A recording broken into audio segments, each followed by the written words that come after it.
Well, good evening to a hot and humid evening, shall I say, for the good, the bad, and the ugly. Hope everyone is keeping well. We'll get back to the chatters as always, great people. And obviously, my two panelists, as always, my co hosts.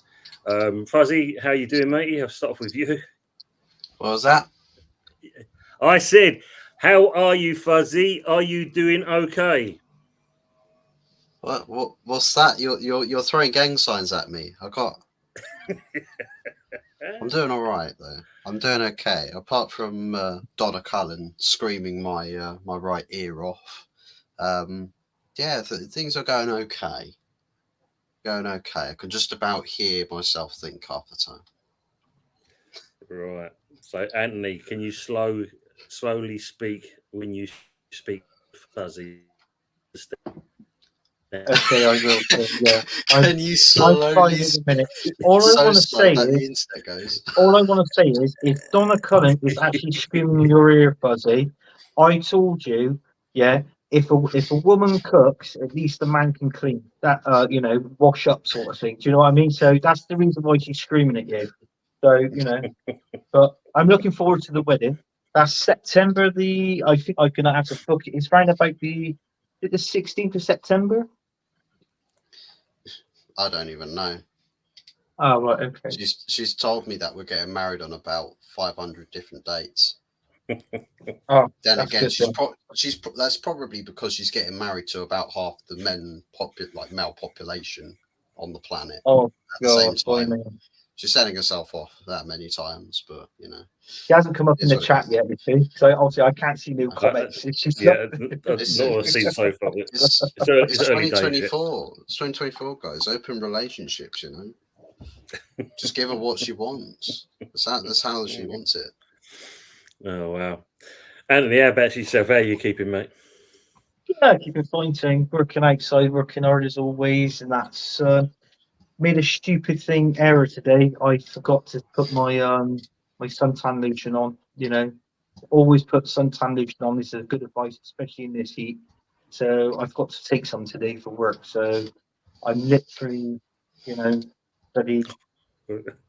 Caught the sun, my skin's burning, and I've just put on the shitloads of what they call it. What's that? The after sun stuff. Aloe vera. That's the one. Aloe vera, yeah, pops of it, So I just there and just smothered myself in it. Splash it all over. Yeah. As always, let's say to our good people in the chat. So we can start off, and as always, good to see him. Evening, Steve, in the gents and chatters. Graveyard position filled at last. Yeah, we're getting there. We're getting with something. We'll talk about that shortly. Evening all, even usual suspects. They're saying like, and evening to Prince Edu. Evening all. Is it 100% about Somerville? Yeah, apparently so. 24 hours medical to be done. Once the medical's done, looks like he could be flying out to the US to join the team and possibly feature on Saturday if it all goes well. But yeah, Somerville on his way to West Ham. As Steve said, medical tomorrow. Good evening to King Mikkel. Hope you're all well. And good evening, Jez. Arsenal history and more. Evening to the Roggins panel in the chat. Hope you're keeping well, mate. Yeah, Jez. And as always, our lovely Mama Flossie. Evening, lads. Evening to yourself. Hope you're keeping well. And evening to each other. They're saying hello.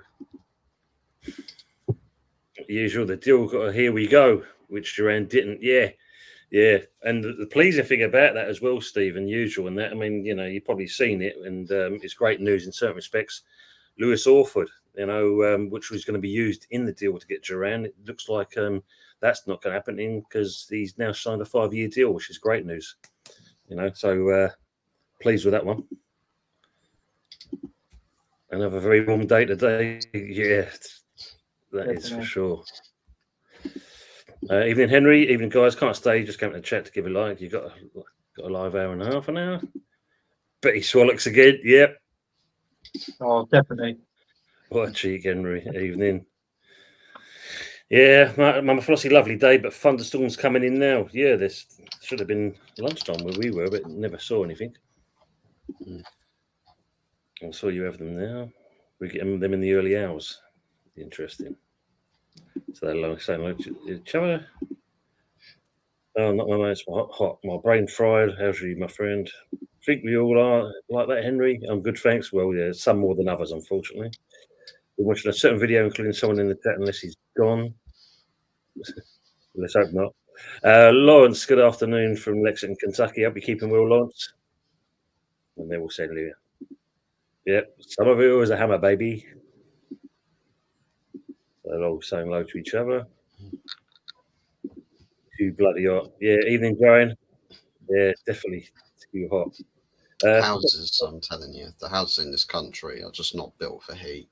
No, They're just not. Everyone just one or the dies other. with them. Arrived in Tampa for the friendly. That's good. Evening, Henguda. Hope you're keeping well. Good evening, Tony, Fuzzy, and Anthony, all in the chat and watching. Hope you're all keeping cool and hydrated. Yep, as best as we're trying our best. Hydrated one. Hydrated twice. But the worst drinks to have for hydration purposes in the height of the summer. I mean, Fuzz is dressed like Lassie Nesbitt now. Obviously, he's got this vest on. He stood up just before the shit went live. What was that, Fuzz? I got to be honest with you, Fuzz. I thought Y-Frank were out of date, but obviously you just put them back in, my friend. So,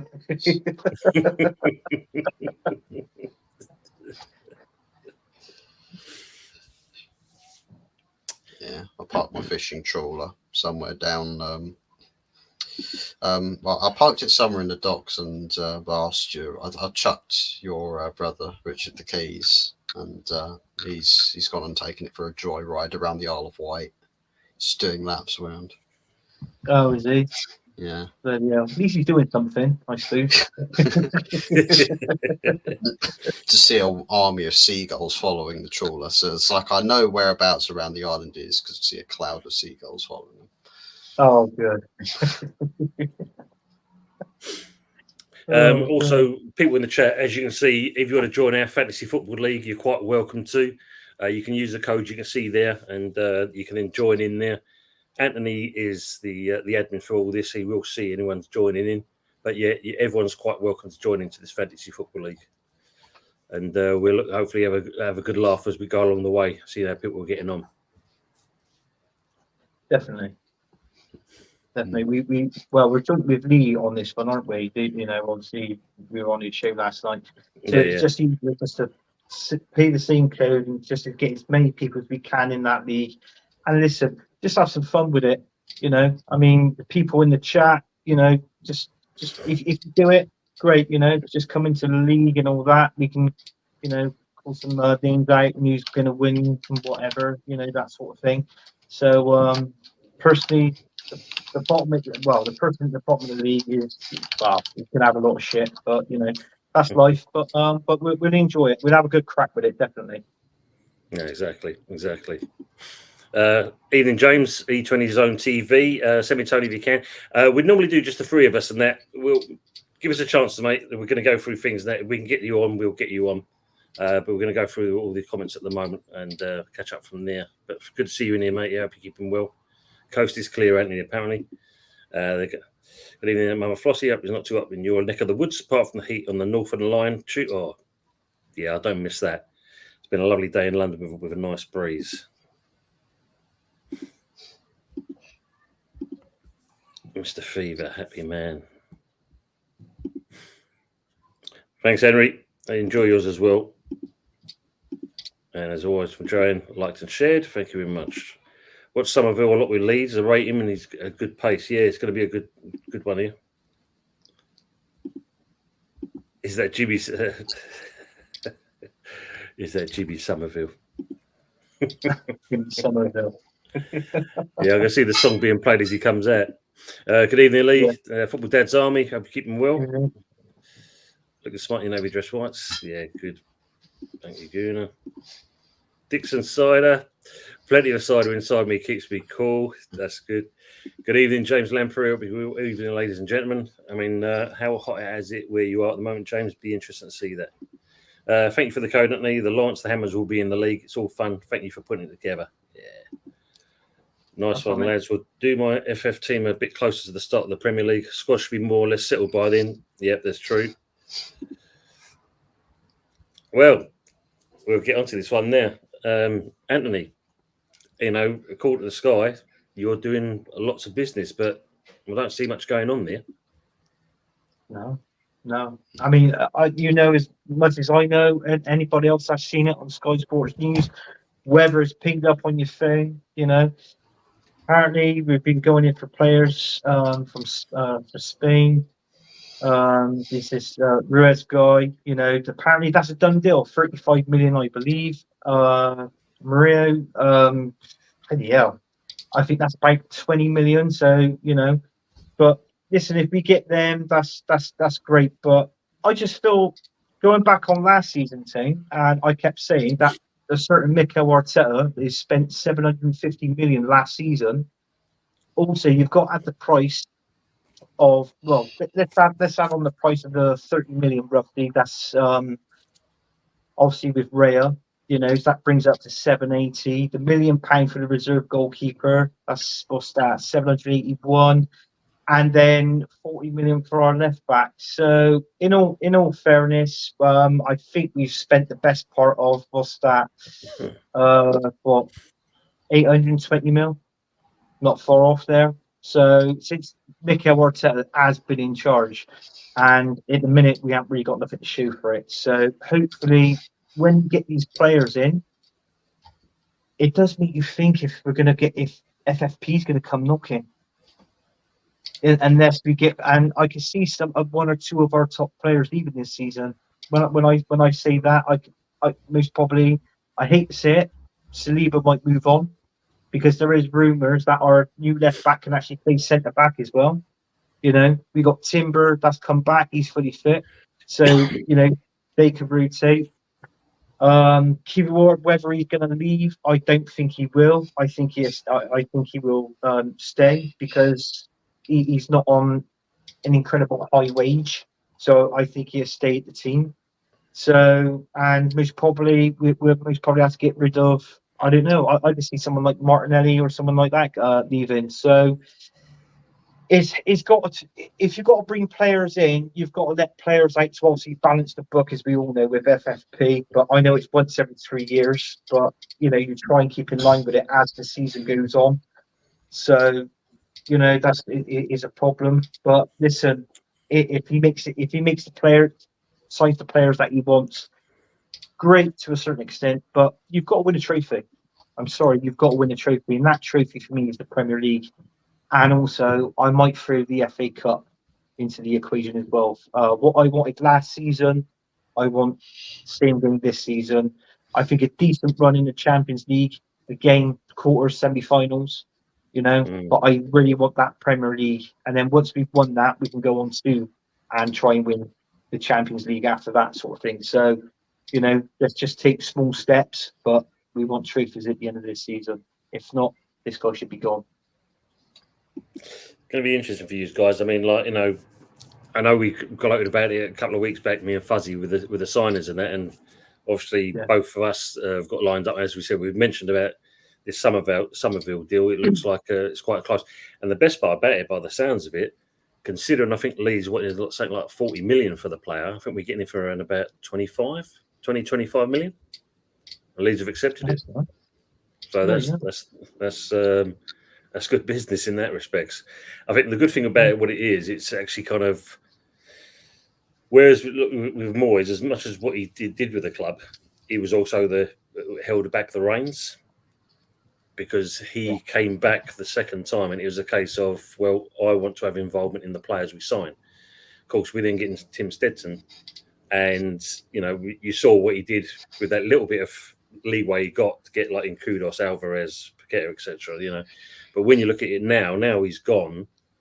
Stetson's basically got free reign, and so we've had some stump. I mean, like James has put it there, basically, like when you look at that comment, like after all the talk, hype, and fluff, finally a signing stumbled over the line. And this is the thing, and now we look like we might be going for a trio. We've got this what's his name, Nicholas Fulkrug. That's very much looks like it could be a done deal. The forward from Borussia Dortmund. He featured in the Euros because where he did well with that. So when you look at it, apparently he can ping the ball in the back of the net. So that would be a good way of doing that. I mean, the only thing I could say is his age, possibly.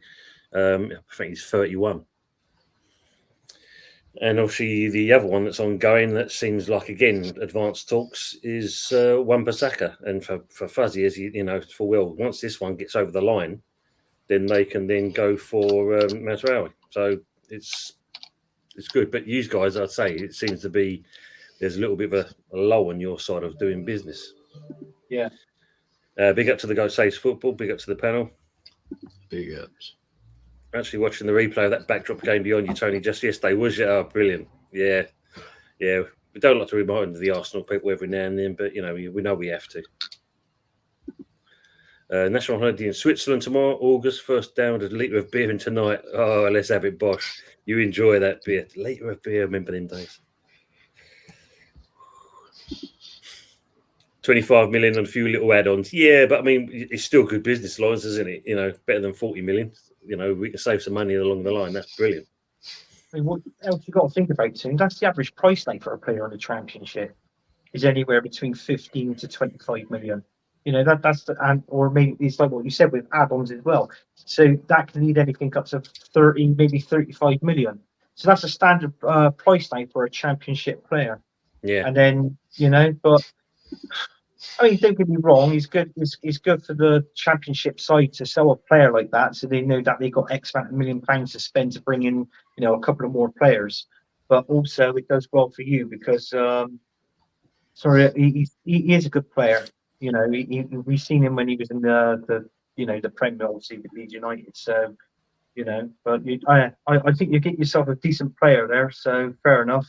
Any chance you buying Eddie Nketiah?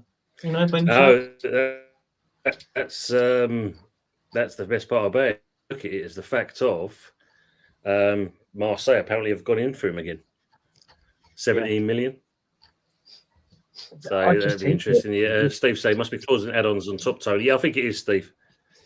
Yeah, but it's the problem. I know you've discussed this before with us and on other channels. The problem with looks like of Nketiah and Nelson is the fact that you signed them to long-term contracts, put them on big wages, and now you're struggling to sell them. Yeah, that's the brain power of our football club, to be honest with you. And who's the one that offers the contracts?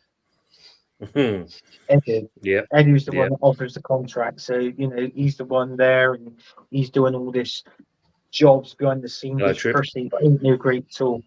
It's no good at all. So I get my air off. It's like with Reece Nelson. I mean, you could have been like, would you lot 25 mil?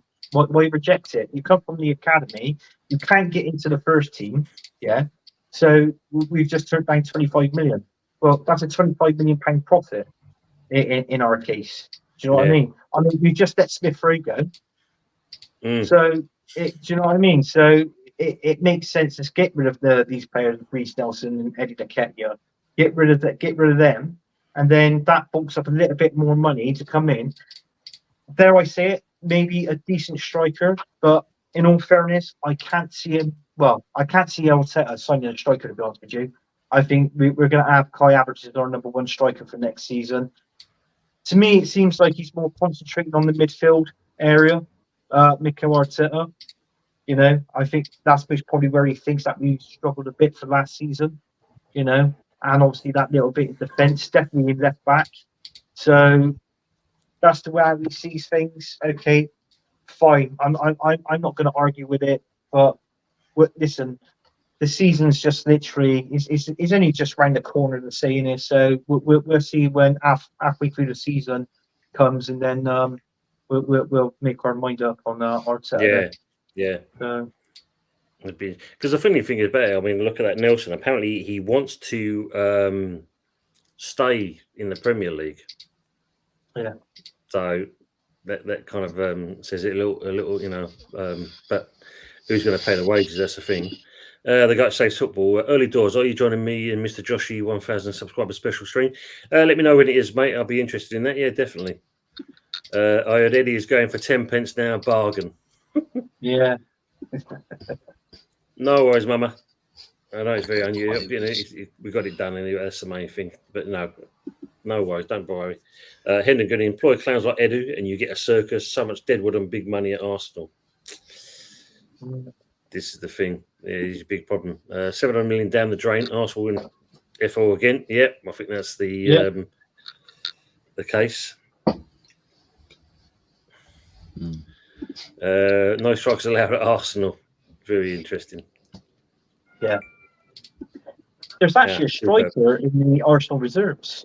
I think he scored around about, I think he scored a stupid amount of goals. I think he ran about 35, 38 goals for the reserves. I can't remember his bloody name, but apparently he could be going away for, he could be leaving the club for free.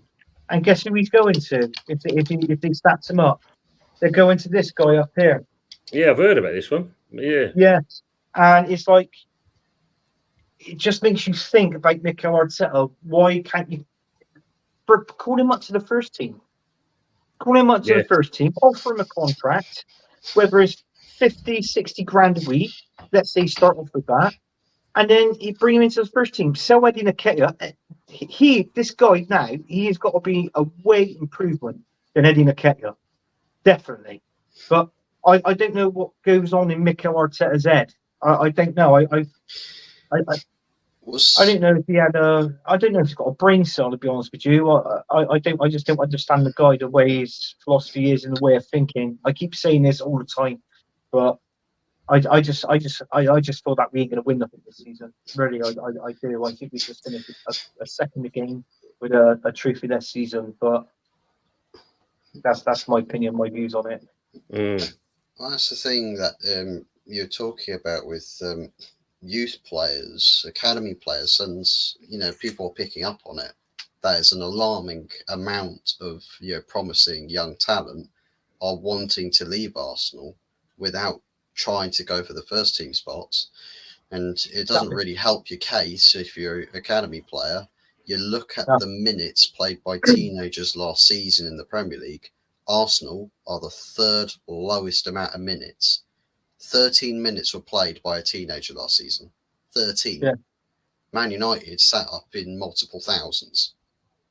So if you're that, if you're Tudor Robbie Martins, you're looking at Man United and you're hearing what Ruud van Nistelrooy is telling you, and you think, I believe what you say because you have statistical evidence to prove your case is there, and the prospect is good. The position, the opportunities that you'll present me in my career is good. They've done the same thing for a young 16-year-old winger from Crystal Palace as well. The same thing. So they've moved on two of those sorts of players, which is an implication that Manchester United, this whole playing or putting youth in a pivotal position of the club and development is quite a key piece to Ineos's regime. So looking at the way in which we're doing business, not just for this summer, for the first team squad here and now, but also planning 5-10 years down the line. And the fact is that we're supposedly, whether it's to do with money or anything at all, but supposedly the promise that there is going to be a increasing role in and around first team football side of things. So again, you look at that if you're in his position, you think, well, there's literally just an open hallway straight to first team football here. I'm not legally old enough to sign a professional contract yet, so I can't just sign up to be a first team player, but I can join the academy and then filter through that way as an academy player. But, the opportunity is there. Yeah, the opportunity is there, but it's like Mikel Arteta hasn't given him. Well, he's not just in the opportunity; it's any of our reserve players an opportunity. So it's like what I said. It's pointless. Why? If they're not gonna play him or try and bring him up into the first team just to improve, give him quality game time to play, see what it's like to actually play the world class players, professional players. What's the bloody point in having a reserve team? Arsenal just might as well say, like, that's it, done with it. We won't bother having a reserve team because they got no chance in hell.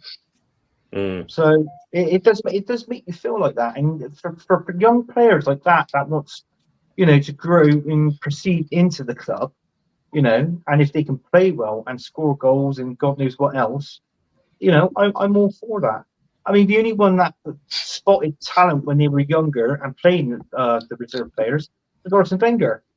That was it. That was the only guy. That was the only guy who done it, in theory, especially in it was called the Carling Cup then. So, do you know what I mean? So it's a waste of time having Arsenal youth under bloody 16s, 18s, reserves, whatever.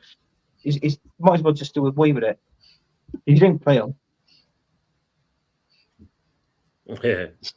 I wonder why I'm laughing. I'm just going to put it like this: Steve McLaren's going to have to get his best Rastaman game on because he's just been appointed. He's left Man United. He's just been appointed as Jamaica's head coach.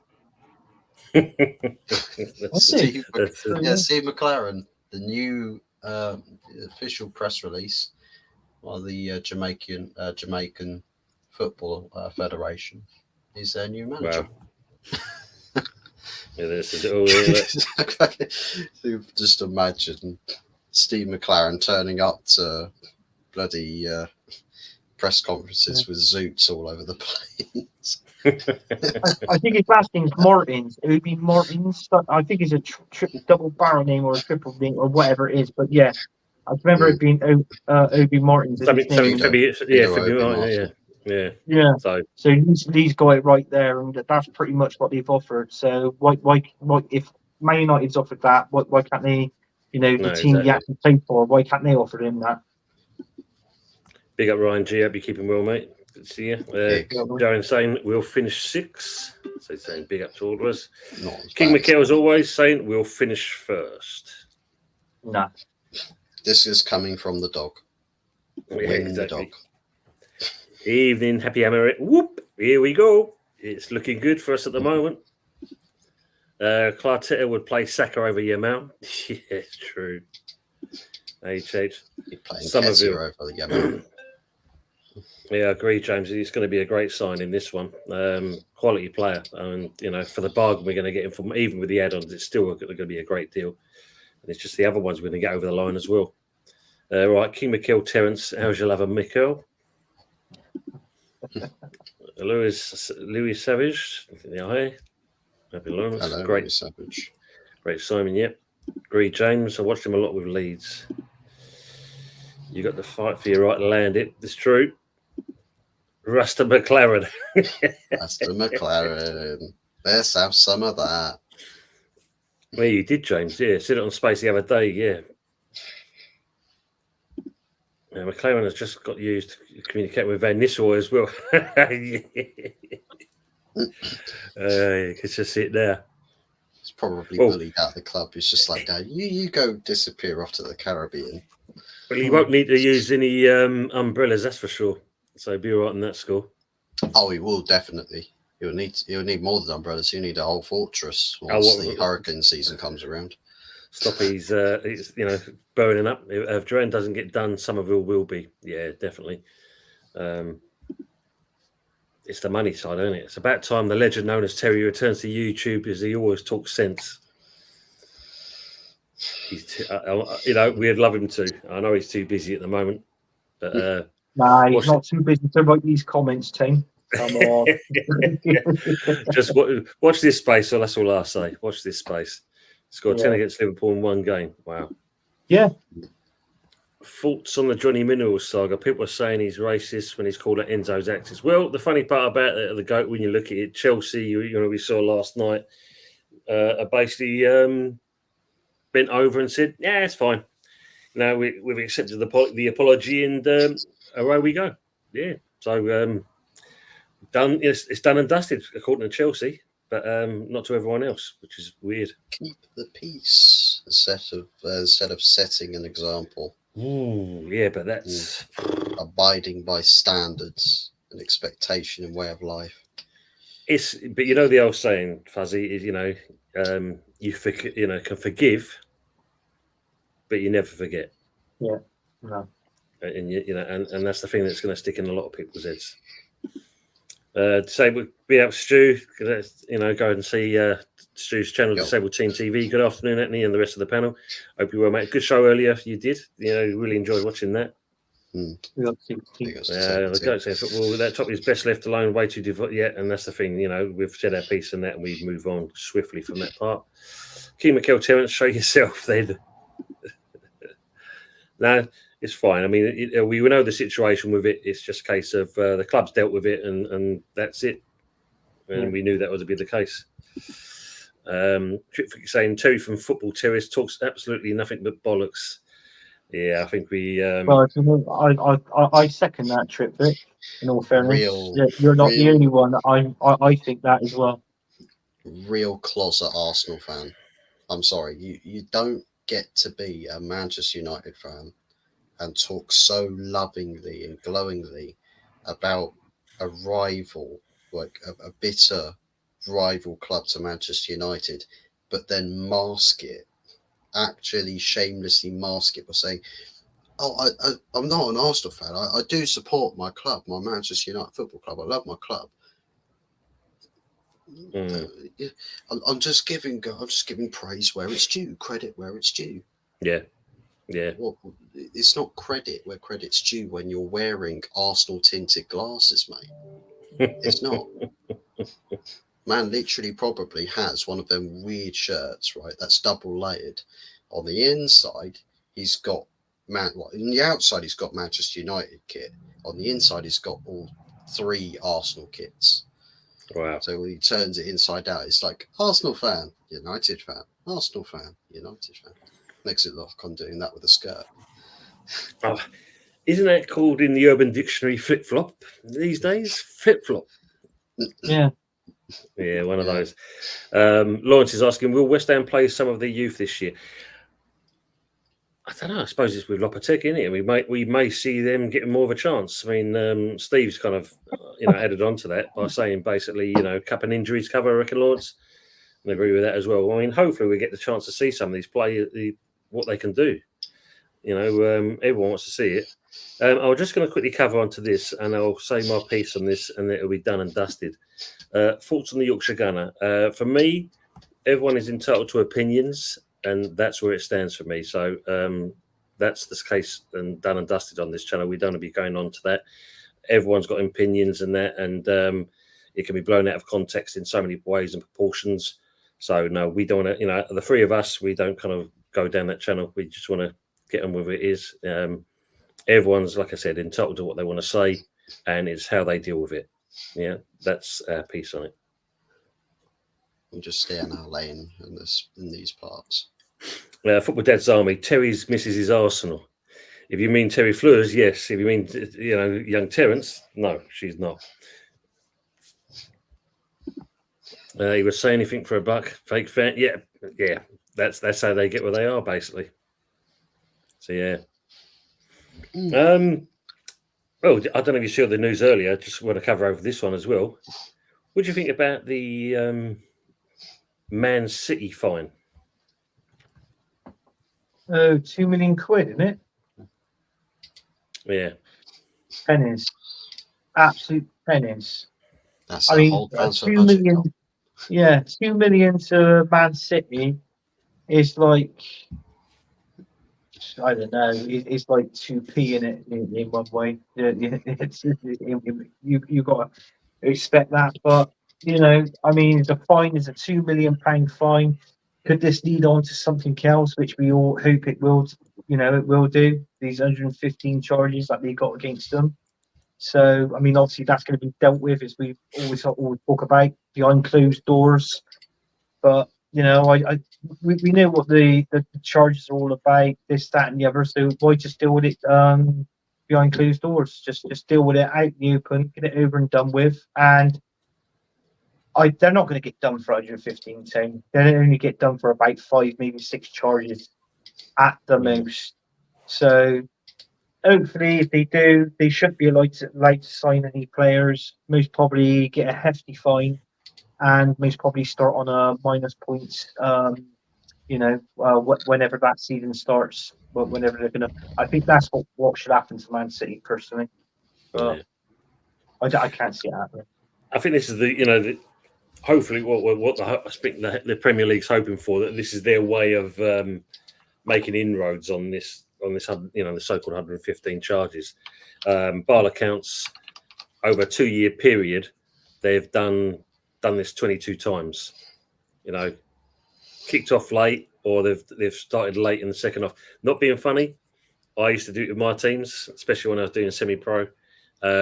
The other team would be out there and that we'd hang on and that. Got the referee bashing on the door and that. Yeah, ref, just doing the final bits, just to delay the game a bit longer. So, but yeah, when you look at it, it's a fact of 2.09 million they're being fined for. Most of it was done last season, believe it or not. I think it was about 14 times they did it. Yeah. 8 the year before. So when you look at something like that, yeah, it's nothing, is it really? But I think this is the Premier League's way of kind of making inroads towards this kind of trying to make these 115 charges stick. But I can't really see it's going to happen in that respect. Yes, Terry Flowers. I thought that would be the case, mate. I thought that would be the case. Thoughts on AEW being trash? AEW, Trip Vic, is that AEW the wrestling? Yeah. All Elite Wrestling. I don't know. Well, I don't know. I thought they were coming up big because he's signed ex-wrestlers from WWE. The only reason why I know a little bit about this is because I got a young boy, son, and he's into all this wrestling and that. So, but yeah, they were signing some mega stars and all that. There's one thing, Tripit, I didn't know if you knew this, but our owner, Stan Kroenke, and the owner of WWE, Vince McMahon, are worst of enemies. And it was something to do with the Denver Nuggets, the basketball team.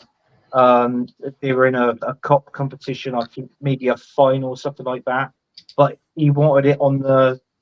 It turned out it was going to be on the same channel at the same time as what it was, like a Friday Night SmackDown or whatever it was. And it led into a debate, and it went to court. And I think Vince McMahon won it, sort of thing. So, but yeah, they are worst of enemies. Mm. Yeah. Speaking of enemies, I mean, Vince McMahon, somebody who absolutely hates is Tony Khan, also Fulham owner, by the way, Tony Khan. Mm-hmm. But yeah, he's not very happy at the moment after it's pictured that Vince McMahon's son Shane McMahon has been having meetings with the direct competition to his father's former company. So yeah, those images coming out, I can definitely tell that it's like, you slimy fucker, you slimy kid. It's obvious because it's in terms of like relationships between Vince and his kids and all people that's immediate family. Every time he wishes everybody a happy birthday, he gives a bit of a monologue to everybody. Then it comes to Shane. It's just like, oh, happy birthday, mate. Oh shit! It's just like, yeah, don't worry about it. Yeah, just have a birthday. Have a good day, I guess. Bloody hell. So Shane's just gone, well, screw your fatherly love. I'm going to go join the competition, turn them into an enterprise. That's brilliant. Good evening to Long Edge Yeti's Cave. Hope you're doing well, Yeti, and everyone. Don't forget to go and see this man's channel as well if you got the chance to. Arsenal win in Europe before them charges are. This is true, mate. Yeah, Yeti, what do you think about you? Looks like you're going to be signing the Portuguese Grealish. We looked at him, but it looks like it's virtually a done deal with you guys. I mean, it'd be a good signing for you. Just let us know what you think about that one as well. Portuguese Grealish. Yeah, Jota. Yeah, apparently City have £1,000 a week more wage bill than Arsenal has. Believable, yeah. KDB's like their top earner, about high 300s, nearly 400s, or might be over 400,000 a week. Wow, that's Jesus. Oh, the wages are quite high at City. Well, I suppose if you're doing what you're doing, you can understand it really. City should be deductive massive amounts of points, around 20 points for 2 years back to back. That's the only way he's going to make him feel about it. Wrexham will win the Premier League before Tottenham win the league. Yeah, well, the way they're going at the moment, they're progressing very well. They're saying that each other. Mountain They're Wrestling actually is now after on. the. Was there a striker that played for Luton last season? Did he have the last name John? I think there's a striker or something like that. A player called the last name Johnny or something like that. That apparently Wrexham want him for this season.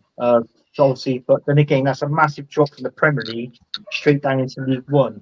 But this is what they're doing. They're getting rid of some of their players now at Wrexham because they got it's a financial thing. The only reason I know that is because I've been watching This Is Wrexham, so I'm on the last season. So, but yeah, it's good. If anybody hasn't watched it, and you're into things like that, people owning football teams and signing players and how they play and all this sort of stuff, give it a watch. Evening Pepsi Pack, hope you're keeping well. We all sound like Gemma. Lawrence Watson, the FA and Premier League are bought and paid for by those that own Man City. They will do nothing to harm their golden egg, of course. Good to hear. Pepsi saying Vince got kicked the F out of the WWE for being a creep. Yeah. The less said about it, the better. Yeah. If anybody really wants an in-depth insight to the severity of all the Vince McMahon drama stuff, one person I recommend watching, right, is JD from NY206. A guy who does sort of like, I don't know if like a Mark Goldbridge is the right sort of thing. The Mark Goldbridge of wrestling is the right sort of thing, because JD character's very explosive. Very explosive. So, but yeah, if you want to know about that sort of stuff, he'll probably be the best bet to go. Yeah, listen to. Yeah, he's I'm excited about it. I hope he's another Pedro. He's supposed to be decent. He is supposed to be good. So Pedro Neto. Why not Lionel Messi? You could go all the way. Go to get halfway. I forgot we had a pre-season getting right. Will I stay up until 1 p.m? Hell no. Gee, yeah. 1 p.m. It's nocturnal. It's during the day. Yeah, because you got your friendly. Is it Liverpool? Is it Anthony coming up, or is it tonight, tomorrow? Yeah, I think it's early hours in the morning. They're still over in America, look. So I can't. It might. I think it's 1 a.m. over here, maybe something like that. But I'm not too sure. I think Jez might have said he might be doing a watch along for that game. I mean, if he is, fair play to him. He did the Man United one as well. And stayed up for that. I watched his show, when he was doing the Man United friendly. So, but that was I think that was on was that Saturday?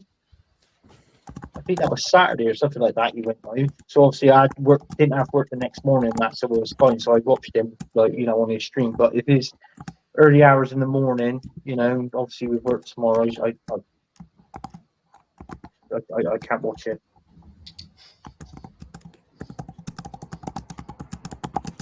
Yeah. Bit of info. Apparently, Arsenal getting closer to a verbal agreement. You're approaching a verbal agreement. Somebody started saying, "I agree." They're still in the process of saying those two words, so it's getting closer. Like I genuinely don't get that. Like when it comes to transfer talk, when verbal deals get closer to agreement, like what does that actually mean, though? You either say yes, I agree, or no, I don't agree. Imagine if reporting was literally as black and white as that. Just say what the people have said yes to and what they've said no to. Happy days, transparency 101 for football fans. What do you think of that, Anthony? What's that? Go what Fuzzy just said there. I was only listening to a bit of it, to be honest with you. I got my fan on. I was actually enjoying the breeze. And that's it. That's it.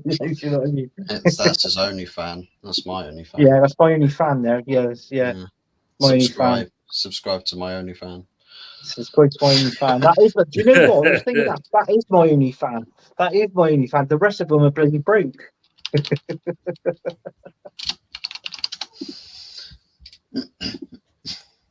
Yeah, I was talking about the Mikel Moreno. The verbal agreement is getting closer. They've not said yes and they've not said no, but it's getting closer, they say. The verbal agreement. Oh, it's getting closer. Do you know what, Fuzz? You're actually doing some good signings this year. You know, you really are. So, actually, somebody said to me earlier today, they said, "Oh, top four. Who do you think would be in the top four?" I said, "Well, Man City will win the league. Arsenal would obviously finish second because I still think it's a two-way race to the Premier League title between us and them." And I said third and fourth. I mean, what I said Man United and Aston Villa again. So, do you know what I mean? So that's what I think. Because with Villa, you know, Emery, he hasn't made bad signings, mate. You know, he's made what? I think Tony touched on it. Was it like 6 signings they've made now? 7? I think about five first team signings. I think it's about that now.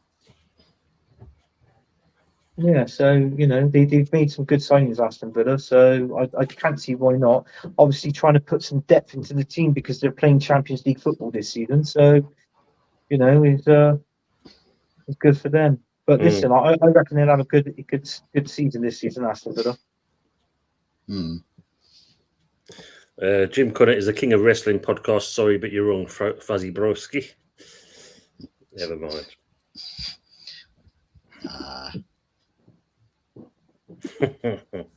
See, you get Summer B. Did you get the rest of the communards? Yeah, don't leave me this way, mate. Don't worry, we'll be fine. Colin Bell too. Yeah, Colin Bell. We're going for the whole lot. Good result last night, Anthony, for the Rovers. 2-1 against Rooney's Plymouth. I think you score on that one. I was saying, did you go to the game? No. Seriously, yeah. I didn't. I got better things to do with my time. We were on a show last night, Tim, weren't we? Together. Of course, yeah. So, that's true. No, well, Lee just mentioned the Spurs going for Chelsea. So that's interesting. Maybe they get that over the line. So I think they're by Rovers. Did you see this one? I mean, the Goats put here, the Goat Saves Football. Fulton Osherman to Chelsea. Fortstein and Fabrizio battle with 2 stories about Osherman on loan and permanent transfer to Chelsea. Who knows what will happen? Well, there's talks about, and I don't know who's getting the better deal. They're talking about Osherman coming to Chelsea and Lukaku. So a swap deal. Well, I know definitely Napoli manager, I think it's Antonio Conte, really wants Romelu Lukaku. So, as far as Osherman is concerned, I think he'll definitely end up being backseat to Lukaku if he ends up staying for any reason. But he's got quite tall demands. So that's kind of what happens when you're a player that plays first team, gets highly regarded, highly rated. And then you're playing in a European, top end European club, get linked to other top European clubs, and you say, well, I think I'm worth £250,000-300,000 a week at the very least. Problem is nobody really wants to pay that money. Not in this market. Then you've got the extensive transfer fee that Napoli will demand. So that's a double whammy. So if you're Osherman, you're kind of laces tied. Your Napoli, your laces tied. And if you're PSG/Chelsea, again, laces tied. Yeah, interesting one. Yeah, as he says here, look, Osherman won't sign for us. We can't offer him what he wants. And we have no UCL football, and we can't offer him 150,000 a week. Yeah. Do you know what? I know who's getting the better deal there is Osherman. That Lukaku. You've seen him in Euros in Belgium. It was finished. A bit like Harry. Yeah, he's finished. He's washed up. I mean, not being funny, the guy is mad. He's huge, and I don't mean in fat weight. I mean muscle bulk. But I just don't feel he's. Something else. I mean, he can. What's alarming about him is that you can actually, most probably, if he was a player, you can feel his presence within the box. You know, if he was stood behind you or whatever, causing havoc in that 18-yard box. But on school scoring abilities, he doesn't only score any goals, or as a striker should, in theory. But no, I think Oshman, Chelsea would be getting a better deal, definitely. Mm. It's Yeah, obvious. you said it there. Like, sorry, I don't think it's a 2-horse race. Chelsea after Oshman. No, true. Yeah. George Henry, thanks for your comments, but I'm not going. I've already covered on this. So I'm not going to kind of be talking about that situation. You know, we've already said our opinion on it, and they're entitled to what they want to say on that. You know, yes, YouTube have a lot of drama. That's what it's all about. Unfortunately, these days, it seems to be there's a bit of a phase going on at the moment. It's the biggest Royal Rumble on the internet you ever seen. Yeah, you know, it's just craziness. But thank you for your comments anyway. But I do reckon I could get Anthony over the top rope, to be fair. Lukaku can't handle the Premier League.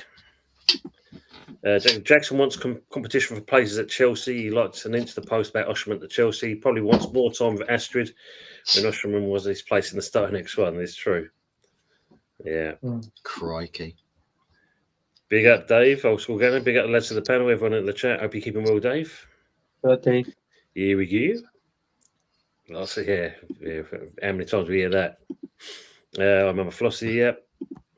Have you heard we signed a goalkeeper yesterday worth £995,000 a week, and we signed him for 16 million? Yeah, I see that. I'm trying to think the fella's name there.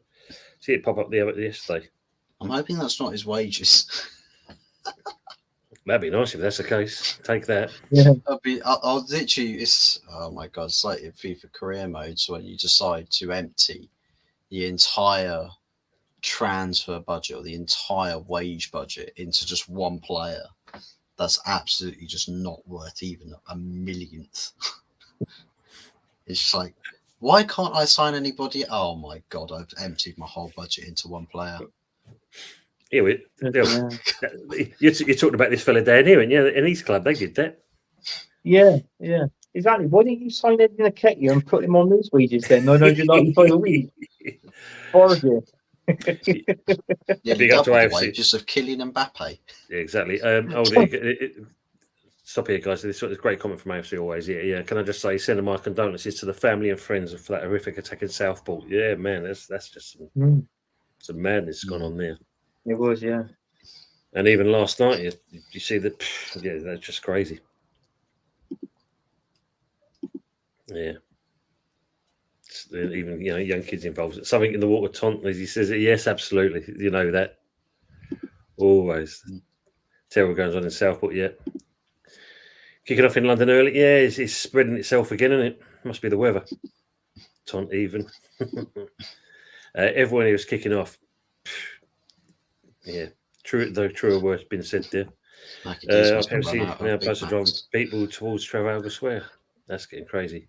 Good night, Hendon Guna. Thanks for coming on. Good seeing you in the chat as well. Take care. Keep cool. Hope the same for you as well, mate. See you next time. Look after yourself. Well, another player I want to talk about, and it don't look like it might not be happening. That is Ivan Toney. You seen this one? So basically, well, obviously they want to offload him, don't they? Yeah. And you think you've had talks with him.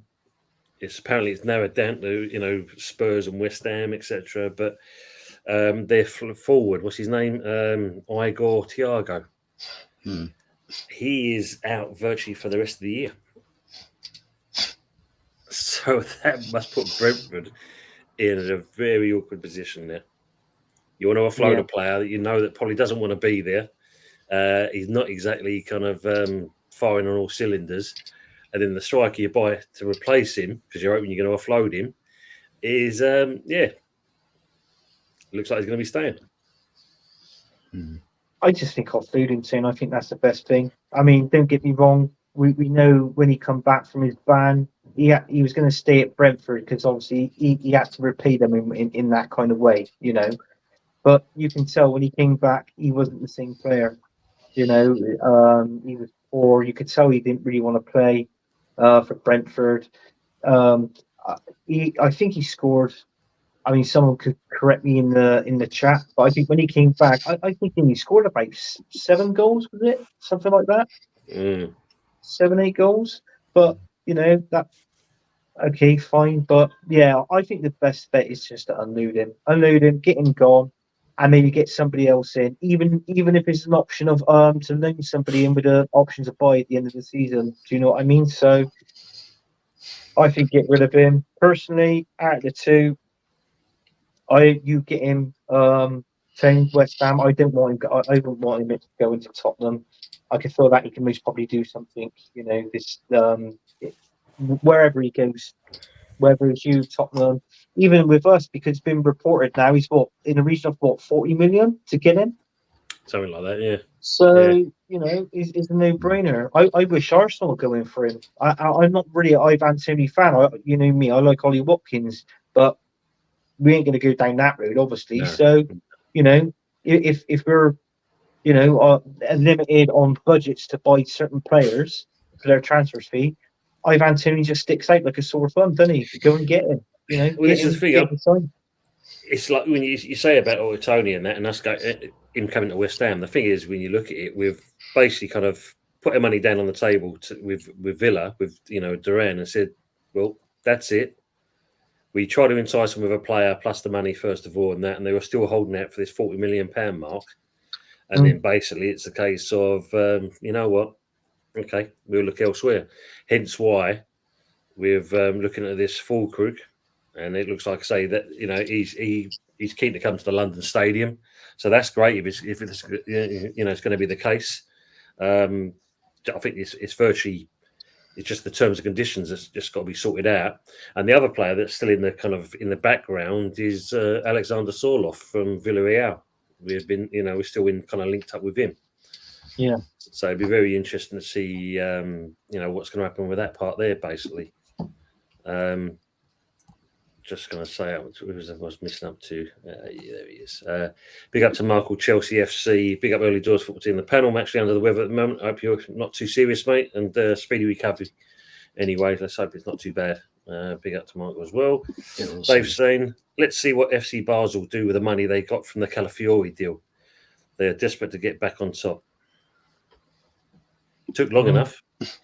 Kind of atmosphere tonight in Switzerland. I mean, I don't know if I'm going to show up it came up on screen. I was just trying to get it onto the thing, but he wasn't doing it. But I saw a picture of Calafiori. I don't know if you can see it, where he was when he was younger, and then when you finally signed him, he's aged all that time. So that's the player you're actually getting. This one on this side here.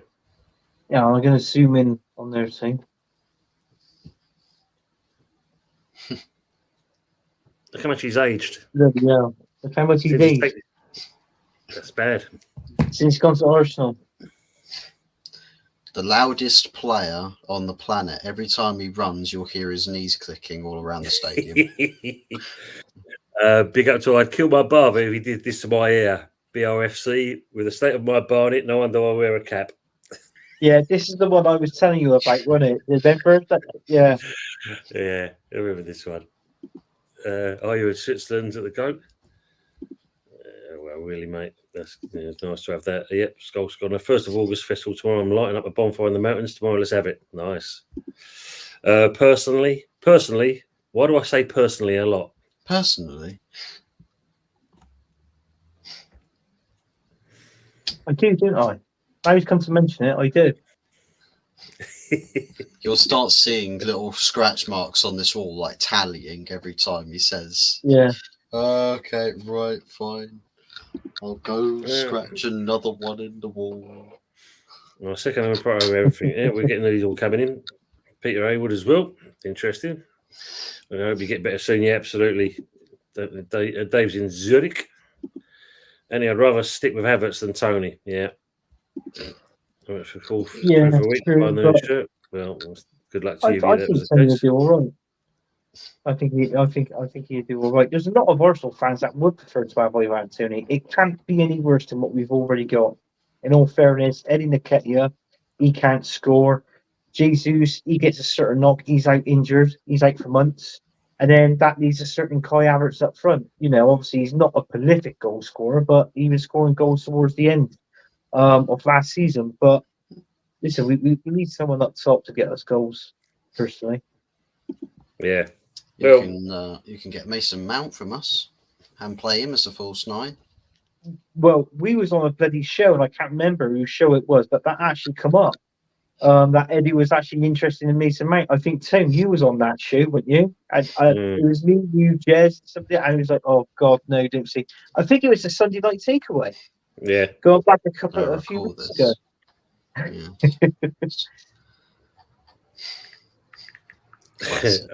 I mean, Dave said here, look, I wonder will they start selling a Calafiore pizza at the Emirates? They might do. Well, if they do, Dave, you've actually come up with the ideal. So give them a call and say that you want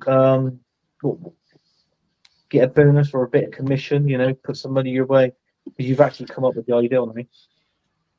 Yeah, at least look, Dave, we're probably paying a score a week, so Basel can't get anyone. Yeah, Basel 40.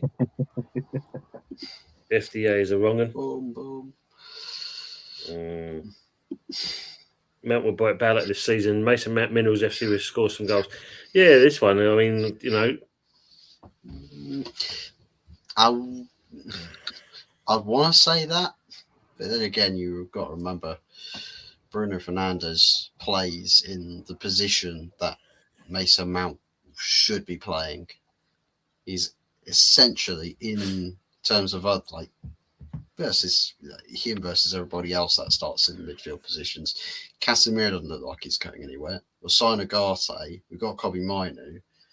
If Scott McTominay doesn't leave, then he's there. Ericsson doesn't want to go anywhere. So Mason Mount, in terms of playing in the deeper midfield positions, is behind all of them. Yeah.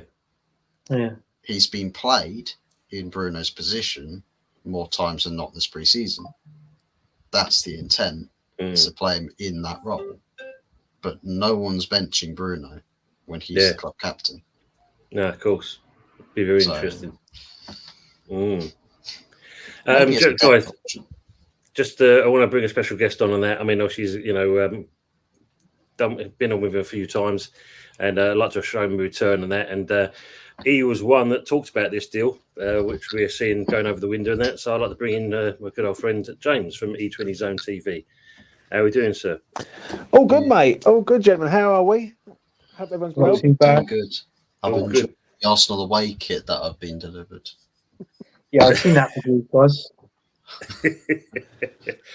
James, obviously, you kind of led the story a couple of days ago on your channel on that. And what do you think about this deal with Somerville? As I put me in over the comment, I will say this. I heard about it a few days ago, like about 5 days ago, that bids were coming. But no, West Ham, the odds in the betting markets, I deal with a lot of betting markets, and the odds started to shift a little bit, where a lot of money was starting to go on Somerville to West Ham, and people were starting to sort of take note of that. Yeah, but there was no bids gone in on him. Then in the space of about 48 hours, it's just completely shifted. The market went mad. He got leaked that he was in advanced talks, and then now he's looking likely that the deal's going to get done over the next sort of 12, 24 hours. So it's really good news. I'm over the moon because I had a lot of haters yesterday about Forkroot, and I sort of shut them right up. So that's good news. But it's good news for West Ham, because I think we need a signing. Right, we haven't signed someone now for the last month. It's like London buses with West Ham. You wait so long, and then 3 come along at once. So really good signing, Tony. I'm over the moon with it. 22. He's left-sided attacker. He can carry the ball. He can score goals. He's young. He's got a potential ceiling where he can go to, where he could be better than what he is now. Yeah, I'm over the moon, mate. I mean, apparently this Falkirk one's not that far off from that, and obviously Fuzzy, who's next to me at the top right. Yeah. Obviously, he's Man United. Wan-Bissaka as well. Wan-Bissaka, to me, that's the one thing I don't understand. Why I know he's in final year of his contract, but he's a bargain. for us, he's definitely a bargain. Like on that right hand side, whoever goes over to the right hand side, whether it's Kudus or Bowen, having Wan-Bissaka backing him up is going to be quite frightening, really, because we all know how good Mo is from them positions, and like Bowen's done it for years. Do you know what I mean? I done a space on Twitter about an hour and a half ago, and a lot of people are saying the only thing they can't work out with West Ham currently right now is the balance in the side.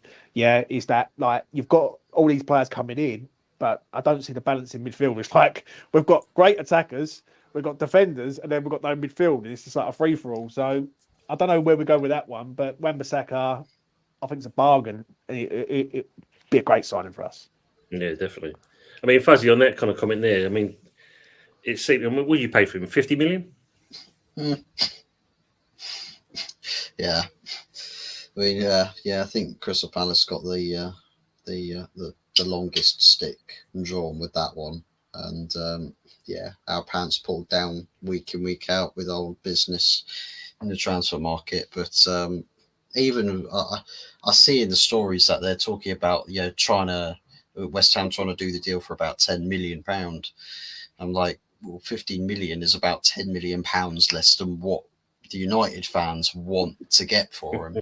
Because about 25 mil is probably roughly about market value, about 25 million. So 15 million pounds is more than reasonable, even for a player left 1 year left in his contract. One thing about this whole saga with Wan-Bissaka that I just don't get is people that have suddenly fallen in love with the guy. Like, oh, he's great backup. He's a great backup. Sorry, we're linked to an attacking fullback who's got good technicality on the ball, attacking minded, does an all right job in defense in a defensive capacity. I mean, he shut down Arsenal wingers in the Champions League last season, completely nullified them. So we know he's good defensively, and then he's got good versatility to him. You can play over the left hand side. Dalot can play the opposite sides, and whoever else will have in the fullback options. So it makes every bit of sense in the world to change the type of fullback that you have, and Mazraoui is a good option to go with. Good bit of experience to him, so why not? But everyone's sort of like, oh, well, you're sentimental about Wan-Bissaka. My Spider-Man. He's my Spider-Man. It's like they've got bloody figurine action figures of them, of Spider-Man all over the place. It is true what you're saying, because I know Man United fans have said the same thing. Like, I don't know why we're getting rid of him, and I'm thinking, like, you've slacked this geezer Why off. aren't you? You've slacked this geezer off for ages, and I don't know what West Ham have done really, because Mazraoui was there for us, but West Ham were going in for him, and then also we go no, and then it's sort of like we're trying to. I ain't gonna say we're trying to have I'm not gonna say we're trying to have Manchester United over, but we're trying to get him down to the lowest as we can. I think West Ham are going to meet in the middle with United and probably like charge about 12.5 million for him, and then if he comes to us for 15 million, it's a bargain. Anything less than that's like a really golden bargain for us. Because when I look at Sufal is not. Against pace, he gets done every single time. Like every time we play against a pacey winger, if it's Arsenal, if it's Chelsea, if it's United, whoever, it's just not great. Do you know what I mean? Adrian, he's to the bat, mate. He's on a mad one, going to court and stuff. Do you know what I mean? So stay away from Daya. He's on a mad one still. Oh yeah. Kind of caught an ongoing feud with the owner of Yeovil Town.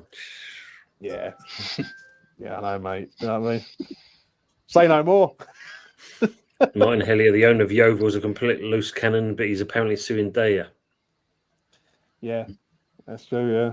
But Daya ain't got a pot to piss in, the poor son. But it'll be interesting to see what happens with that, honestly, because he has been going at him for ages, so Crazy situation, as you're saying there. I mean, Anthony, looking at our clubs compared to your club and that, do you feel like you're the one that's got the punch on the transfer wheel market kind of thing? Because we're kind of moving forward. Aston Villa spending money. Obviously City have only bought one or two players. Why is it taking so long at Arsenal? I don't know. It's just the manager, Mikel Arteta, and Edu we got. You know, it's them trying to get the right players in. How long it's taking to get signings over the line and done is stupid. It is impossible. I don't know what's going on there. But it's like what I said. Calafiori won. That took bloody ages. Obviously, we signed Raya. Obviously, we loaned him last season with an option to buy. You can't, if that's the case, you can't sign any of these players after the 1st of July. But what I'm saying is, we had the Euros, so why couldn't we have signed a player during the Euros, or as soon as a couple of players before we signed in Raya? All this, all this news and transfer news that Arsenal are going in for this player, going in for that player. Nothing was really said during the Euros. It's all said now. But with Mikel Arteta being Spanish, it's obviously Spain's won the Euros. We seem to be going in for the Spanish players at the minute. Okay, fine, fair enough. But if that's the case, why couldn't we sign any of these? During the Euros, it's that simple. We're too slow. We're too slow to act. And then it's like what I said. I said it last season saying. We'd be slow, and all these players would be going here, there, everywhere, and then Arsenal will only be messing about with one player. And that's what's happened, is put my word true. So, I mean, we got a long time from now, right up to the last hour of the transfer window. But, we need a couple of more signings to fulfill. It looks like he's going for the midfield, to be honest with you, and prove that. Well, yeah, it seems strange. James just mentioned we're kind of lacking in the midfield area, whereas you're looking to strengthen the midfield area. That's a bit of a weird one. But as Arsenal Manic saying here, 2 months on Cauliflowerini, 2 months to get that player. 2 months to sign a cauliflower, yeah, I know. It's stupid. That's your first permanent transfer signing in 11 months. Yeah. Wow. Yeah, it's poor. We're too slow. Too slow. Oh, I just had enough. I just feel like we ain't going to win nothing this season. As soon as Mikel Arteta is out of Arsenal Football Club, the better. Because Man City is not spent. I mean, since he's been come November, December time this year, Arteta's been at the club for 5 years. Pep is spent, and how long's Pep been in charge of Man City now? Was it his 9th year? Let's say that for a bigger speech. He has spent nowhere near than what Mikel Arteta has spent at this club. And that's a fact. I'm going to be honest. I'm going to be honest. As an outsider, and a lot of Arsenal fans, because I used to live in North London, and when I hear with Arteta, it is very mixed. I can get it from the Arteta outside of things that listen, you've got to start winning stuff now, mate, because your time is coming. I'm shocked that Arsenal haven't gone for a centre forward. I really am. That's the one thing, but. Are they eyeing up Ivan Toney or someone like that? That's the one. Like, because for me, I would love Ivan Toney. I've been saying it for quite a while at West Ham, yeah. And I think what it is with Brentford, they're looking at 50 million, and no one's paying 50 million for Ivan Toney with a year left on his contract. So, will Arsenal do their business late? But I did see something yesterday from someone who was out there who asked Arteta a question about last season. You've done big signings. Can you see that again this season? And he basically point blank said no, not really, and which is that's not a good sign. That really ain't. Do you know what I'm saying? Unless they start selling people. Now, obviously, they've sold Smith Rowe. They're looking to sell Nketiah. They'll probably get rid of some other players and all. It all depends on the striker. I think I've always said Arsenal are a striker away from winning the league. Like I think they've got the midfield there. I think the right-hand side, no, it's the left-hand side. The left-hand side, I think they need a little bit of improvement on, because obviously Martinelli's a bit up and down. Saka's obviously great on the right, and then you've got your centre forward away. Do you know what I'm saying? If you get that centre forward who scores you 20 goals, Arsenal win the league. Like, because I think Man City, I think with Man City, it's always, they start slow. City every season they start slow, and then they get to Christmas, and then they're a train. And then no one beats them after Christmas, basically. Yeah. So if Arsenal can start fast, then they've got a chance. Yeah, but like I said, I mean, if we're poor on that right hand side, if Saka's injured, we haven't really got no one there. I mean, look at that. Yeah. 25 million. West Ham, Reece Nelson. Come up from the ranks, sell him. You can't get in the first team. He's not getting in the first team. He lacks playability, all this and that. It is a 25 million pound profit. And now that 25 million pound profit, then to sell what we've got with Smith Rowe, this is the money. You put that together, that's the money for a good striker. We've just got to put the rest in. It's that simple. But, the brains and logic is not there between our manager and Edu. So it's like what I said. He don't know talent. He can't spot talent, Mikel Arteta, as in the young player. He just wants to buy quality players and waste money. That's all he does. But then when he tries and change the system, he changes it all around. Look at last season when he changed that team around against Aston Villa.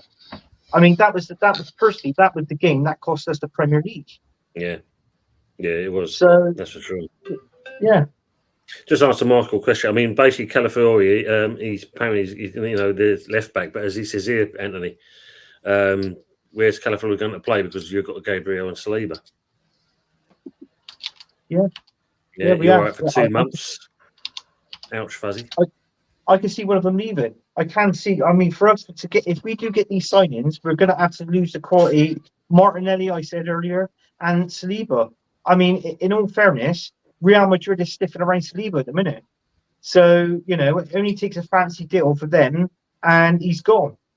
I mean, I know that we could rotate our defenders, but that is a massive link missing of the spine of the team. And I always say... The only thing I will say on that, I just heard what you say, sorry to interrupt, but I don't see Madrid going in for Saliba when they've just, got to pay a lot of money for Mbappe. Can they really go out and spend? Because let's be honest, Saliba's one of the best centre. He probably is the best centre half in the world at the minute. There's no one else really who really can compete with this geezer. Yeah, when he's on it, he's on it. He's £100 million player. I don't see Real Madrid going in and taking him there. I don't think it's that you got to worry about. It's Arteta. I always think. I think it's Arteta who does stupid things. I remember last season with Arsenal, and I remember coming on this platform, on Tony's platform, I was saying it before, when you're mucking about with 2 goalkeepers, you're playing one goalkeeper, then you play another goalkeeper, that doesn't make a lot of sense. And I just think, Declan Rice will come into his own this year. I think now he's been a year settled at Arsenal, he's going to become I think the first year was like a bedding in period with Dec, and then now, even though I hate to say it because it still pains me that you nicked him off us, that he's going to come into his own. So I don't think you're going to lose any big hitters, but I think this season has to be the year that Arsenal win it. They have to win it this year, because I think Chelsea won't be as bad. And I think Liverpool under Slot, that's an interesting one really, because that can go one or two ways, right? If Slot comes in, he could be a disaster, or he could come in and literally nurture that team to a top 3 or top 2 finish. You know what I mean? So I think you'll be all right. Yeah. That's a funny one with me with Arne Slot as well. I mean, they haven't really signed basically anybody. All I keep saying with Liverpool is that they're interested in Anthony Gordon from Newcastle. That's the only one majority signing that I keep seeing regarding Liverpool. Because I think they've had it's either 1 or 2 offers rejected from them for Anthony Gordon, but they seem to be going into with improved offers, but it still keeps getting rejected. So, I mean, if they'll have to look for somewhere else. But I mean, what's this going to be? A replacement for Salah? Because there's talks now that Salah could be leaving Liverpool and going to Saudi, that sort of thing. And, that's a big part of that team. I'll tell you what it is with that. Team gone. I'll tell you what it is with that, is that the Salah thing does worry me to a point as a West Ham fan, because he goes to Saudi, they might look at Mohamed Kudus to go to Liverpool. Now, I don't think Mo goes anywhere this summer, but if Liverpool come knocking on the door and offer £85 million, me and Tony know full well our owner is going to arse out, pick himself up and hold his hand out and say thank you very much. So that is a concern. We need to make sure Salah stays on UK shores, right? Because if he does go, I think Liverpool come knocking for Mo, if I'm being honest. I don't see anyone else who would really want him. Yeah, but for us, he's gold. Yeah, but a top 6 club, Man United don't need him. City don't need him. And it's when you can start going through, I think Liverpool's the team that would need him to replace Mo. So Mo for Mo. just say no. That's all I'm going to say on that. That's the best one. Just going on this one, Adrian Palmer's asking you, who do you want to replace Arteta with? Big up, Stephanie. Well, there's a few. There's a few. I mean, people talked about Diego Simeone. Hansi Flick is another one, but he's just got offered. He's in work now, and he sort of thing. So, it is. I mean, there's a few good managers out there. There ain't money, mate. There's not many at all. Maybe if they can get him, maybe someone like Alonso. But I just don't want. What I find, Tim, is when you've got an ex-player managing the team, I don't like that because it doesn't seem to work out when you do things like that. I'd rather bring in someone that's got nothing to do with Arsenal Football Club in their career, and they can go on and do and achieve other things. But someone like Mikel Arteta, no, it doesn't work. I mean, people were saying it one time. Patrick Vieira. Don't get me wrong. He didn't do a bad job at Palace, and then suddenly it all went wrong. It started deteriorating. They started losing games. He was gone. But listen, you're Patrick Vieira is a legend at Arsenal. I wouldn't want to see him come into Arsenal team and then within a few seasons sacked if we don't do anything. Is that sort of it changes minds on that sort of player. On that player, on that fella, I mean, Vieira, unfortunately, a great player for you guys and that, but as you can see, his managerial career is very much up and down. Yeah, not great at all, kind of thing. Is he managing for America now? There was talks that he's going over to America to manage the team over there. Yeah, I think he's gone over there now. Yeah. He got binned by his recent club, and I think he's going over to there now. Adrian, add on to that as well. If Arteta doesn't get a trophy this season, then time to move on. But I think he has massively improved their position. He has, and James has said it, and I've said it, Anthony.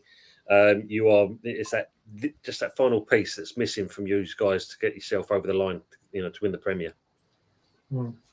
Yeah, I think there's a few final pieces. I mean, I think he's 4 or 5 pieces short of completing the puzzle. But that's my opinion of the guy. I mean, we need a backup for Saka, a 20-goal striker. All right, we're doing well. Obviously a couple of midfielders. I mean, Jorginho's not the answer there if Thomas Partey gets injured. But with Thomas Partey as well, there's talks of him that he could be possibly leaving. So obviously I think this is why he's going for these midfielder players. I think you see Thomas Partey leaving, by the transfer window. Yeah. Mama Flossie's just added on there. Gordon's agent has said he's not going anywhere, so it seems like he's still going to remain a Newcastle player. Good, keep him, Mama. I think he's going to break more into the mould of Newcastle this season as well, because I think he was only a bit part player, wasn't he? Well, yeah, because I think on that, I think the first choice was Harvey Barnes. They bought from Leicester, but obviously he picked up that injury, and Anthony Gordon came in on the left, and he's done a tremendous job there. So he's you can say he's rotational, but over the two, you've got to favour Anthony Gordon on that wide left for me. But I mean, Barnes, it's a matter of whether he's going to stick around or whether they sell him and move him on. Personally, if it was me, I'd rather move Barnes on than Anthony Gordon. But I like Barnes. Barnes is a good player as well. So yeah, he is definitely. Yeah. I've just seen some comments here between Adrian and Arsenal Manic, and he said, "Have you heard of this stuff?" Finistride, saying about Arteta's hairstyle. But if it does wonders in that, I mean, I think I'll buy some for myself then, by the looks of it. Yeah, it hasn't changed. I don't think in 20 years that we've seen him when he's playing for the club. Well, let's be honest, when he played for Everton and that as well. I don't think he's had. I don't think one bit of hair has been out of line. To be honest with you, it's like he's all neat, isn't it? And he's all, It's definitely like a Lego piece. I swear to God. Okay. It is. It's definitely a Lego piece. Thanks, Dave. Thanks for the comment. Anthony's brother's in the house. Richard, hope you're enjoying yourself. Evening, lads. Hope you're well. Good up, Rich. He's considered taking it. Both will. I mean, James, I'll just come back to you in that. I mean, What do you think this situation with I forgot his first name, Tadibo? I think something's happening towards the back end of the window. That's what I think. I think West Ham are lining something up towards the back end in regards of a central defender. For me, what I can't understand is like we conceded 70 goals last season plus, and we've only replaced one defender. Like that really don't make a lot of sense. Do you know what I mean? But if Tadibo comes in and you've got him and Kilman together, Wan-Bissaka and Emerson either flank, that's pretty good. Then you've got like a backups of Zuma on the bench who's needed for the emergencies and Mavropanos. Then I'm going to be honest, we'll be all right. We'll be all right. I think we are. If we get the 3 players in, if we end up getting a central midfielder and a centre half, West Ham definitely finishing the top 10. Like I put it out as a tweet earlier on. West Ham are currently 11 to 10 to get into the top 10. I'm having some of that. Like if we get them, if we get like, I can't see Villa being as persistent as they was last year. I really can't. Not with Champions League. Champions League is a different ball game to the Conference League. I look at Newcastle. I think they haven't really done anything as yet, and there must be a reason for that. So I think we can definitely get in the top 10. And I think if we finish 11th, I think that's failure, mate, to a point, especially with the team that we've got. Do you know what I'm saying? Yeah, I agree with that. I think we need to be, top 10 upwards, basically, simple as that. I think that's where we definitely need to be, seeing our end of season finishing. I agree. Mum was saying here, it must be Anthony Gordon. Looks like he's donated £10,000 to the Southport GoFundMe page. Wow, that's a great donation. They talk about this air treatment. I'll have a look at some of that after this. Get that Barnett back again. Yeah, I tried. It didn't do anything for me. Well, I'm going to be buying that one then. I know what it is. Needs to be challenged for you. Yeah, this is the thing, isn't it? We do need. I mean, you like to think that that's Lopetegui's target. It has to be, mate. Get back into Europe. One thing I will say is, I don't know why, but I feel like West Ham are gearing up for next season to a point. I think they're getting ready for this season. Don't get me wrong, but I think they're getting all the players in because I think they know what one of the big hitters is at the door, whether it's Paqueta or Kudus. One of them's going, I'm looking forward to this season if we can get them 3 players in. Like, do you know what I'm saying? I think you start seeing, like I said it earlier on in E20, you start seeing the picture being formed. Like there's a picture starting there. When you've got Max Kilman, Wes Thorrington, and Lewis Guilherme, and Lewis Guilherme now doesn't really become important. He can come in as a mainstay and do some damage that way. Yeah. When you've got Lewis Guilherme and you've got Somerville, Kudus, Bowen, and then you've got 2 centre forwards there in either Antonio and Fulkrug. That is very, very good. It's extremely good. And I think Lewis Guilherme will be a bit part player this season. He'll come in, he'll learn his trade in the Premier League and everything else, which I'm happy with that because I think a lot of fans think he's going to be the next Neymar, and he hasn't even done it. Do you know what I'm saying? True. I watched him over Dagenham Redbridge 2 weeks ago, and I think there's definitely a player there. 100%. When I looked at him and I was filming it, I was like, yeah, this guy's got it in his arsenal to be a really good player in the future. He's not ready yet, but I think give it 2 years, right guidance under Lopetegui. I think we could have a really good signing there. Well, it's good. I mean, there's a question I was going to put up for Anthony from James. He's basically asking him. If Arteta fails this season, which manager would you like to finish the job? So we've had the same person asking this question. I said it before. He's got to be an elite manager that's won trophy, a manager that stands out. He's got an attractive CV. To me, the CV sees it all. So he's going to have to be someone like I said, Diego Simeone, Hansi Flick. There's a few of them. But yeah, either one of them two. There might be other managers that I'm missing that I haven't said, but it's something at the top, sort of manager sort of thing. Yeah. I don't think Mikel Arteta is. I just don't think he's got the pulling power. I think what it is with Arsenal, I think if they got the money to spend on that player, is the money that talks. That's the pulling power at Arsenal. It's not Mikel Arteta, So it's the money and the wages. It ain't him. Because what's interesting is the fact of when you look at it. Sorry, James. I mean, when you look at it, it's the fact that if you look at West Ham and you look at Man United, full well both managers, the jury's out on both of them. They've given a stay of absence for Ten Hag. If it all goes south, we know he's going to be out before you know it. And obviously with just biding his time. With Lopetegui's previous history with clubs, i.e. Wolves, as much as we want to see this man do well and progress our club along kind of thing, and that is going to be in the back of a lot of people's heads. And if it goes south, again, it's one of those. Who are we going to get in now to replace it? Yeah. Do you know what? I feel if he's poor, I reckon he'd be out by. I said to you, saying with your manager, if it goes down that road like he did at Wolves, I think he'd be out by Christmas, New Year. That's if it does. If he does get sacked, I think the only guy that can come in and change that team around and make him play, I think Graham Potter. I think he fits West Ham. The players you've got, the style you play. I think Potter can. I think he can actually do something there. So that's my opinion. I just want to say this about Arsenal. Yeah, if you want someone to replace Arteta, Ruben Alvarez at Sporting Lisbon would be a good shout. I think he's destined for a big job.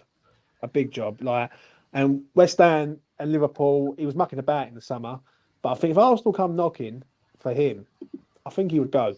I think London, Arsenal, big club. I think he works well with a younger side. He's very dynamic. I think the step up to the Premier League would be good. I think you'd have to take your time with him. Don't get me wrong; it'd be one of them ones. But I think eventually you would get there because I think he's the next Mourinho, like Mourinho, who was like before, not as in style, but as in like coming through the Portuguese sort of side of things.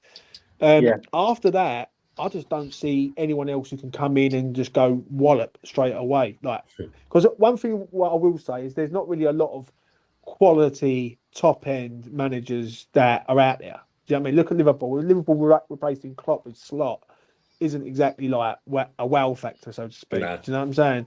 And when you look at managers that were linked to that job and they end up going for a Slot, it doesn't really fill you with glee, so to speak. Do you know what I mean? So I think Almiron would be a good shout, but I don't know. I think Arteta, it's an hard one, right? Because I do see it from both sides.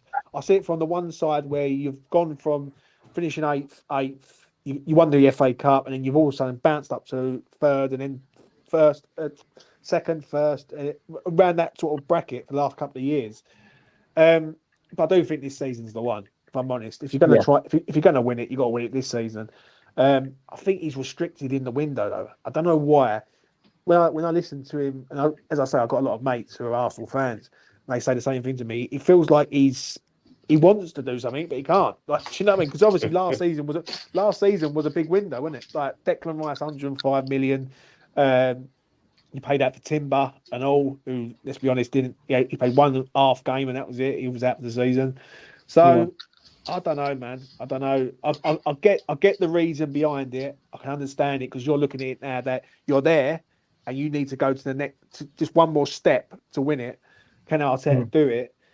But he's up against the machine, isn't he, in Man City and Guardiola. Like, he's the best manager on the planet, isn't he? Let's be real. Yeah, I think what damaged us was actually the signing of Declan Rice. Don't get me wrong; he's a good player, and he is very good. But what I'm on about is the transfer, what we paid for him. I mean, the 105 million. In all fairness, I don't think we'd be signing another player at that expense over the next couple of seasons. I really don't. So it's like what I've been seeing on streams with Mikel Arteta. I think with players that we're going to sign, I think you're going to be average. It's going to be between the 40, maybe 65 million pound mark. I can't see anything above that, like the 80s to the 100. I seriously, I can't see that spending that on a player unless he feels that it's got to be the player. It's got to be the one that's going to score goals, as in a striker, and is guaranteed to win us the Premier League. Till then, we ain't going to spend that sort of money again. I understand that. I do, but I do think Deck will come into his own this year. I think what it was last season, he had a lot of the feeling towards West Ham a little bit. I think the way it was handled. Then obviously we played yous in the League Cup, and then we played yous before Christmas. Then you hammered us at ELS. And I think he's got that sort of monk off his back now. New season, like it's his new pre-season. He's at Arsenal. That's in the history. He's got his feelings towards West Ham, and that's it. We move on. But I don't know. I've got a feeling. I don't know why, but I think Arsenal might go in for Tony. I think what Arsenal might do is they might look at it and go in for Ivan Toney towards the back end of the window, because no one's gone in for Tony yet. And Tony's a good player. Like he's not a mug. I think when you look at Arsenal striker right now, who you got? Jesus up there, and Eddie Nketiah, Havertz and all. But Havertz will probably drop a little bit deep and plays like a 10 maybe, or he might play in midfield as like a false 8 sort of thing. But if you just for argument's sake, Arsenal dropped a bid in to Brentford and said, right, we'll give you £35 million for Ivan Toney, or £38 million for Toney, and Brentford want 50. Brentford will buckle. They will buckle under the pressure because they can't afford to let Ivan Toney go for free. They simply can't. And I honestly believe that they're trying their luck, Brentford. No one's coming in for them, and then come the back end of the window, someone will come in for a bidding for Toney. And if Arsenal need a centre forward and they can't get the centre forward that they want, going to get a proven Premier League centre forward who scored goals at Brentford, I think it'll be him, if I'm being honest. The only problem you've got there, though, James, we were talking about earlier on, is the fact of their striker they got to replace Toney. Yeah. He's injured. He's out for most of the year.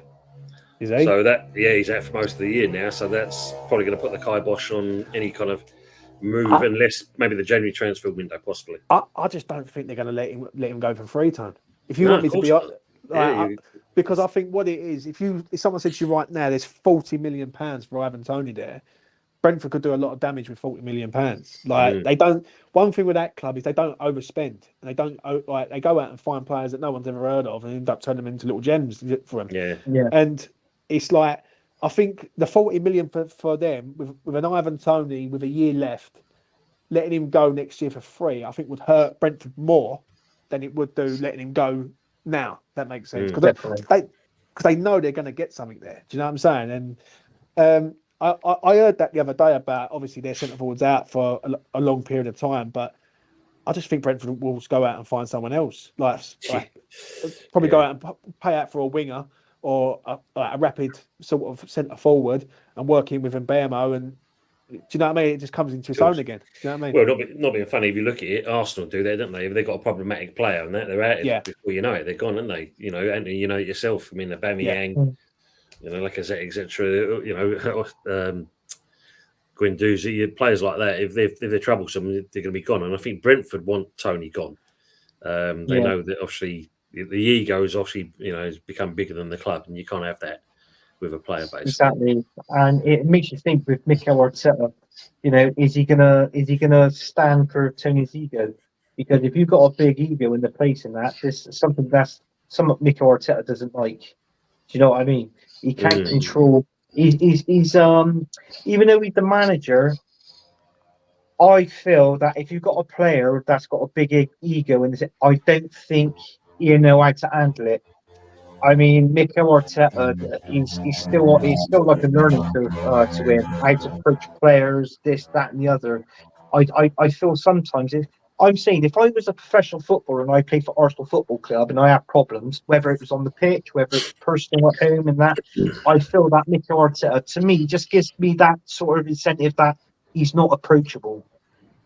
That is what I think of this manager. And I don't know if he can help out people like player solutions and stuff like that. If you don't like you, you're gone. This is why he did exactly the same with obviously with Smith Rowe. That's the reason why he's gone. Personally, I think Smith Rowe would have liked to have stayed and fought for a place in the team, but unfortunately he hasn't got one under Mikel Arteta. And but I wish him well. And you know what?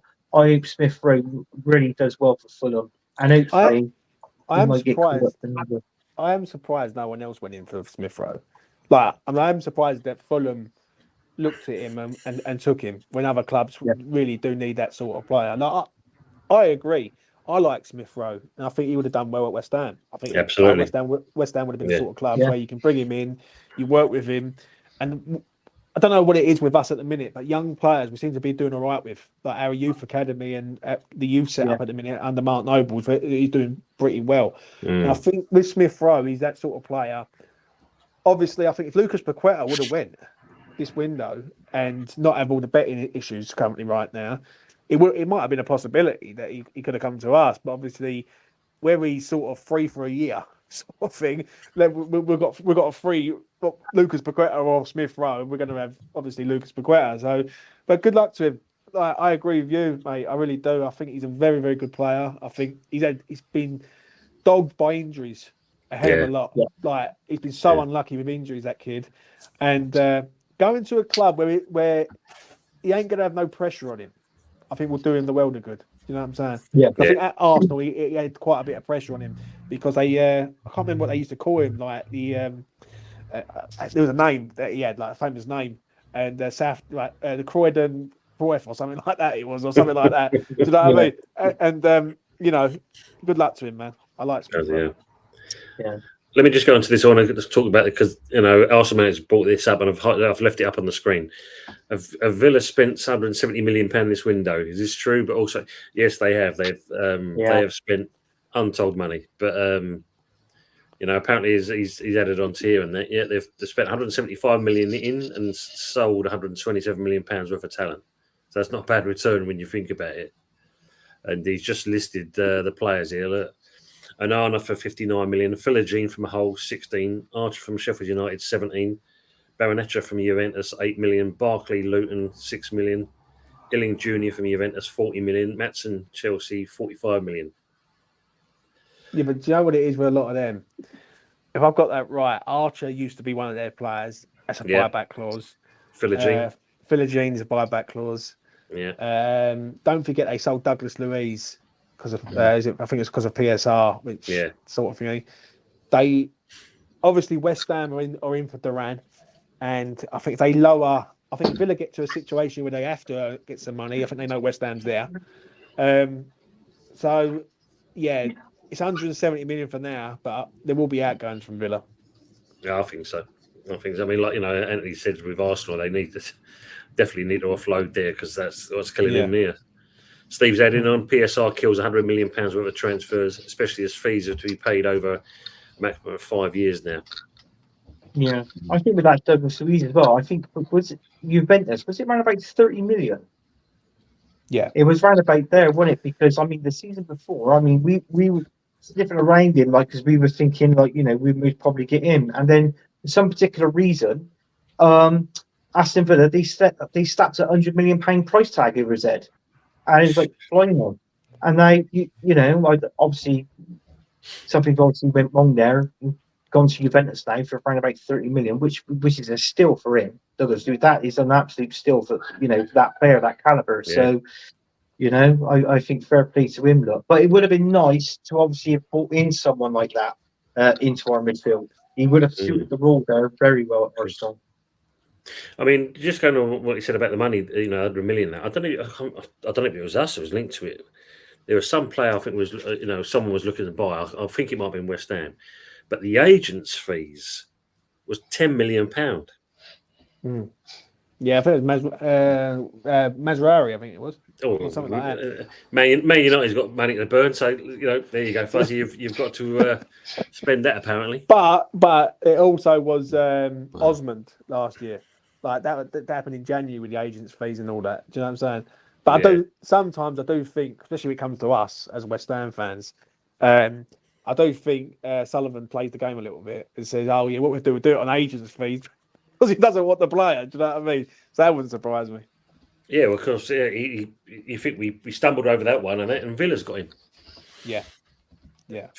Man. Which and like Xerxes and the AC Milan thing, like the agent wanted 16 mil from AC Milan, But for Man United, it was like, oh well, I guess my demands can loosen a little bit. Like, still a lot. I think about 8 million for agent fees, which is. And what's someone to That's bad. see? What's someone to see in your chat there about Jonathan Davey? That's another one. Oh yeah, 10 million. Yeah.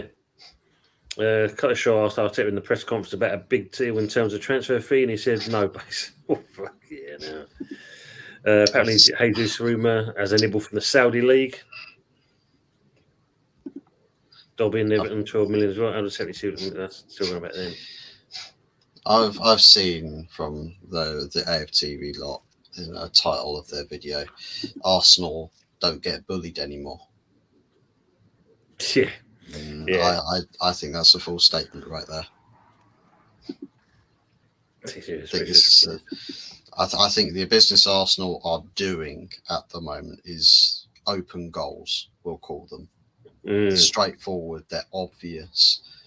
I think with Smith Rowe, people saying, oh my God, Don Edu for bringing in 27 plus, what was it, 5 plus, about 5 plus 5 million.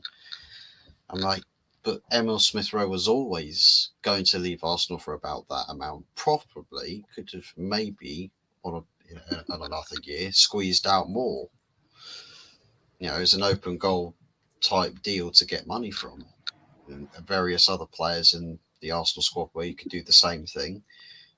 But as for everybody else that they can't really make money from, they're loaning them out because they can't sell those players like Tavares, like Sambi Lokonga. Higher wages, no transfer value. Clubs don't see the point of investing in it. So they say, well, we'll go for a loan deal.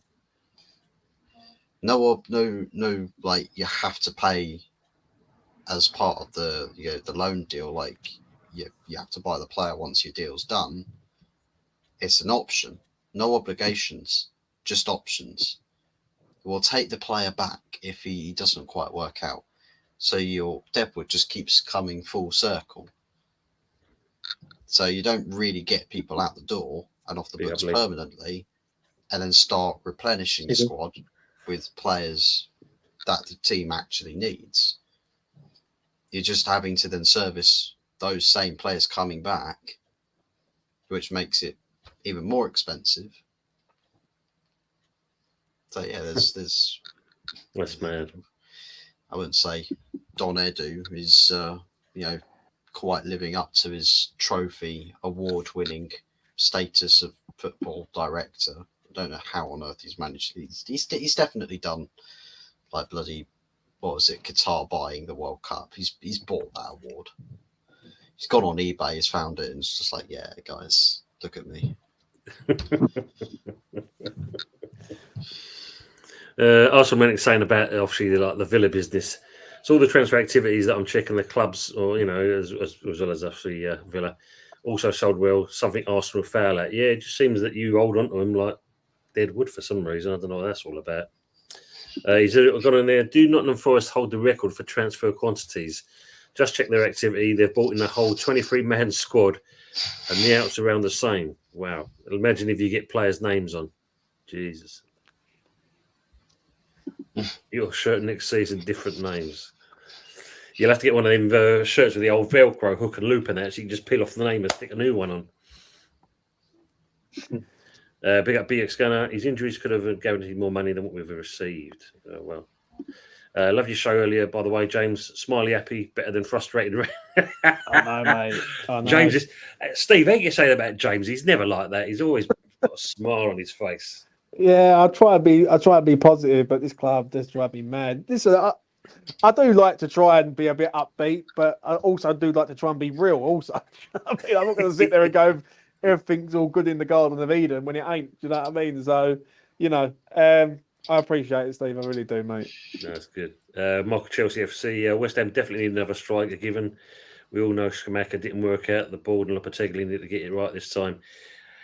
I think for me, it was just to say, the fact of Haller, Skamaka, Moyes, the system he played, we wasted 2 players which could have easily scored us more goals. And, they've proven that when they moved on to other clubs. and played in a different system. It worked for them, so why did it work for West Ham? I'll just put it down to the manager's formation.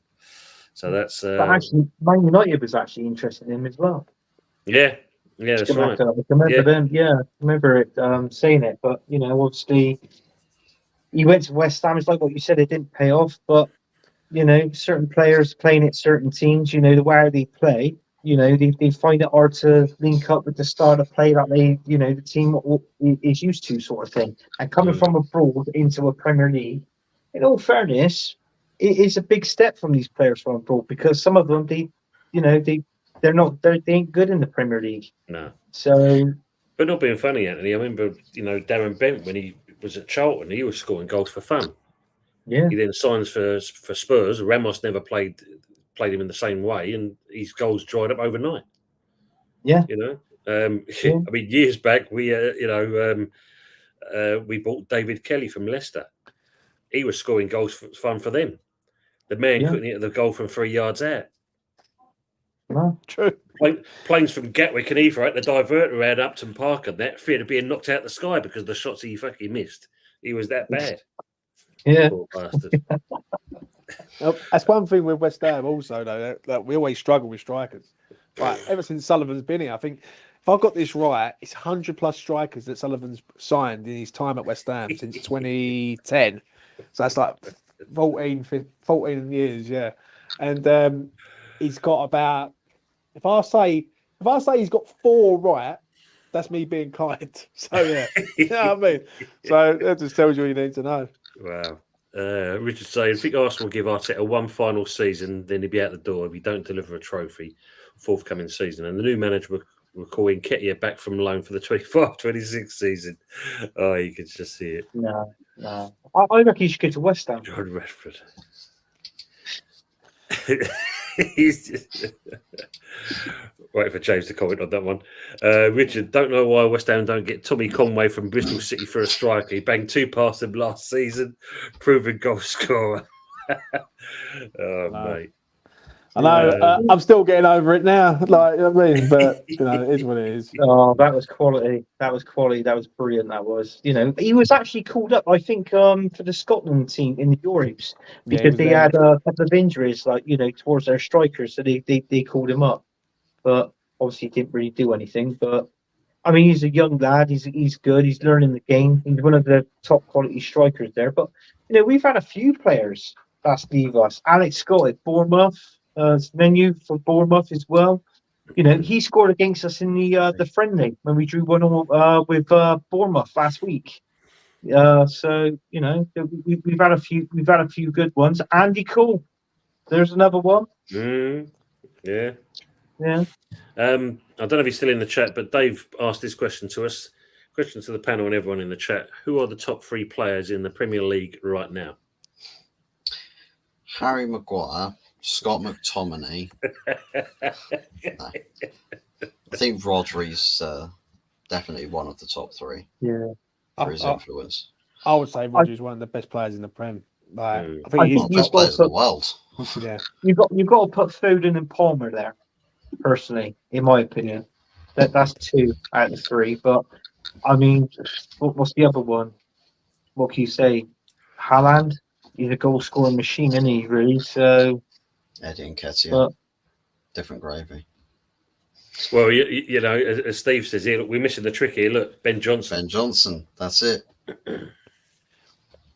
If you was to rephrase that question, who would be the best 3 players outside the big 6? Then that would be interesting to see. Because obviously you've got the players like Eze in there at Palace. You've got obviously Bowen at West Ham. I think Villa have got some good players. Like, I think obviously Ollie Watkins, very good striker. Do you know what I mean? I think James Maddison at Tottenham as well. Great player outside the big 6. Yeah, you got him in there. And then, after that, you got, like, obviously even people like Dominic Solanke. Like, I think he's a very good striker. And, like, he needs to move from Bournemouth, preferably to East London. Would be nice. Yeah, exactly. Yeah. Do you know what I mean? But, Richard saying Haaland, Foden and Palmer. Yeah, Palmer. See, he's copied me. This is my brother, by the way. He copies me. Younger sibling, Oh, blimey. Ben Johnson, the most notorious male sprinter, drug cheat. Remember him, the Canadian? Yeah, that's yeah. Remember him. Don't know. That's good. I mean, yeah, that's a good point, James. Adding on to what David's put on there, yeah, out of the top 6. Wow. Who could you put in there? Because obviously you've got people like Isak at Newcastle, who's a good centre forward. I think he's under. I think he's a good player, but I don't think he really gets a lot of mention because he's at Newcastle. You know what I mean? If he goes, if Chelsea or Arsenal signed him, it's a completely different ball game altogether. You know what I'm saying? And then after that, you are struggling. Like you are trying to think. There's good players everywhere. Like even I know he's injury prone at Wolves, but Pedro Neto is a very good player. Like he's very tidy, very good. He just gets riddled with injuries quite a bit. Do you know what I mean? Then you go, right, there's loads of decent players at decent older clubs. And years ago, it used to have the big four, like you know what I mean, Liverpool, Man United, Chelsea, Arsenal, and then everyone else would be like nowhere near that. But now every club's got 3 or 4 really good players in their ranks who are like top players who could go and play like at other clubs. My Flossy's saying here, look, it's just come on the radio. Conor Gallagher is up for sale. I think Spurs are leading the way for the player. I think. I thought. Well, they're welcome to it. There's also a European club. Yeah, Atletico as well. Atletico Madrid are looking at £35 million bid for him. Yeah, they're welcome to him. In fairness, let's be honest. When he come on for England, what did he really do? Didn't really, didn't set the world alight. Coming on, great sub. He had a crap Euros. I mean, me and Tony even talked about it, thinking he was very. I mean, don't get me wrong, England was poor in the Euros. Personally, I think they fluked it to the final. Wow, we were playing, But I mean, this guy here, I don't think it is. I think your midfielder is better. Rodri Mainu, I think what a player he is. Young player. He's got a lot to learn. He's got the quality to go quite far, Mainu. And he's got all this. I mean, how old is Mainu now? What is he? 20? No, he's 18. 18? Yeah. There you go. I mean, and for a player that age and the caliber that he's at, very good player. I mean, there'd be a lot of teams interested to him. But when I say a lot of teams, 19. You're talking like, your Real Madrid, your Bayern Munich, all those sort of teams that most probably want to stack him up in the near possible future. But if you keep hold of him, he'll be the key to your squad in years to come. Has Conor Gallagher got a year left on his contract, or is he a bit further than that? Like, because it wouldn't surprise me if West Ham go in for this geezer. It really wouldn't. West Ham went in for him. Was it last year? No, it was the year before. The year before. Yeah, West Ham went in for a year before. Now, can I see West Ham paying out the money? Because we do need a central midfielder. We need someone who is a bit like him to a point. When you look at our central midfield, we need someone who's pretty decent on the ball, who can get around the pitch, and Jimmy is a bit better technically than Thomas Souček. Now, it wouldn't surprise me. I might be mad, but it wouldn't surprise me if West Ham said to Chelsea, right, we're loaning for a year, and then we'll buy him next year. Because I don't think West Ham can afford to pay for him this year. If that makes sense. So, honestly, Tone, hold me to that, because I think that actually might happen. Well, hopefully, by Michael saying here, it seems like a deal has been agreed between Chelsea and Atletico Madrid. It's up to Conor now. I'm taking this Osterman stuff with a pinch of salt, to be honest. But yeah, it looks like it could be, as Fuzzy said it just a minute ago, Atletico Madrid. So that's fair enough. We just say there, best player at the top 6, I would say Danny Ings, Kurt Zouma, Leg, and Harry Maguire. Yeah, I know. And another question I left in here for later on, as we near to the end. The Goat Saves Football. Where do you think your clubs will finish this season in the Premier? Personally, I think he's Chelsea. We'll be lucky to get 10th. I mean, me and James have already said it. I think like anything above top, at the top 10 is no good. Yeah. Above the top 10, it's an achievement for our point of view. So I'll start with you, Anthony. Your team. is it the chance this year, or is it going to be another second No, as I best? don't think it will be. I think it's like what you said. Man City, they start off poor. Come between the period of the month between December and February, bang, they go for it and they win it. So I reckon Man City will win it. Arsenal, I think it'd be second. You look at Liverpool; they finished third. They haven't signed anybody. Liverpool, Mm. as far as I know. So I don't think they're. Most probably they might finish fourth. I forgot them. But then look at the signings Man United and Aston Villa's made. It is quite hard, I think that's your basically. I think that's your top five. That's your top. I think that's your top Yeah. five there. Um, Regarding Chelsea, the manager Enzo, getting in from Leicester. Let's not forget this is another one in the Premier League. That's Pep's number two. Him and Mikel Arteta. Is he going to do? Is he going to change Chelsea reign? So I don't know. I don't think he has. I think as far as I know, Chelsea's only made one or two signings, haven't they? So Yeah, is it Dewsbury Hall they signed from Leicester, Chelsea? Yeah, they signed him. Uh, They signed the Fulham centre half Tosson, is it? So, yeah, Yeah, really good like signing that is for a free transfer. So yeah, Did they just get a keeper as well? Was it them that just got a keeper? I think so. But what it is Yeah. with Chelsea is Mm. they've got the personnel there, but have they got the manager there?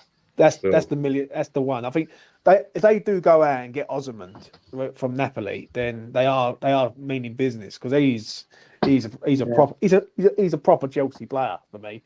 That's what he is, the focal point around their side. But like I do think that I don't know. I think they've got the personnel. I think they could do it. I don't. The manager is an interesting one because with Chelsea, I know the Chelsea fans in here, but he'll probably agree. If it goes bad, that'll be Bowley want him out the door. You know what I mean? Yeah. So like if Chelsea start slow and they're fighting uphill again like there was last season, don't be surprised if he's at the door by January or something. You know what I mean? So Fuzzy, what about you with Man United? Where do you think they're going to finish? I think probably most likeliest position probably be fourth. Probably most likeliest in fourth. I think it can range because barring Man City, which I think are still in its own category on its own above everybody else, I think Arsenal, not Liverpool, United, Newcastle, Aston Villa,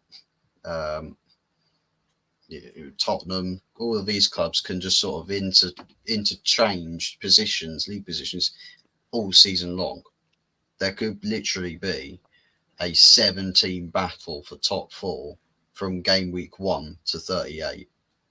Because I think the gap between City and then the rest of the teams, I still think is a little bit too great, unless by some miracle that Man City performance-wise just don't live up to expectation. They've had a bit of a dusty pre-season, but pre-season doesn't necessarily reflect on seasonal performance. But yeah, I think with Manchester United at the moment as it stands, if the squad stays the same, I think we don't even see Europe. But dependent on signing a few key players between now and the end of the window is massively going to pivot, how Manchester United will approach the season. I think we do need to get that midfield signing. We need the extra centre-back signing to cover for injury concerns, such as Lenny Yoro supposedly being out for 2 months.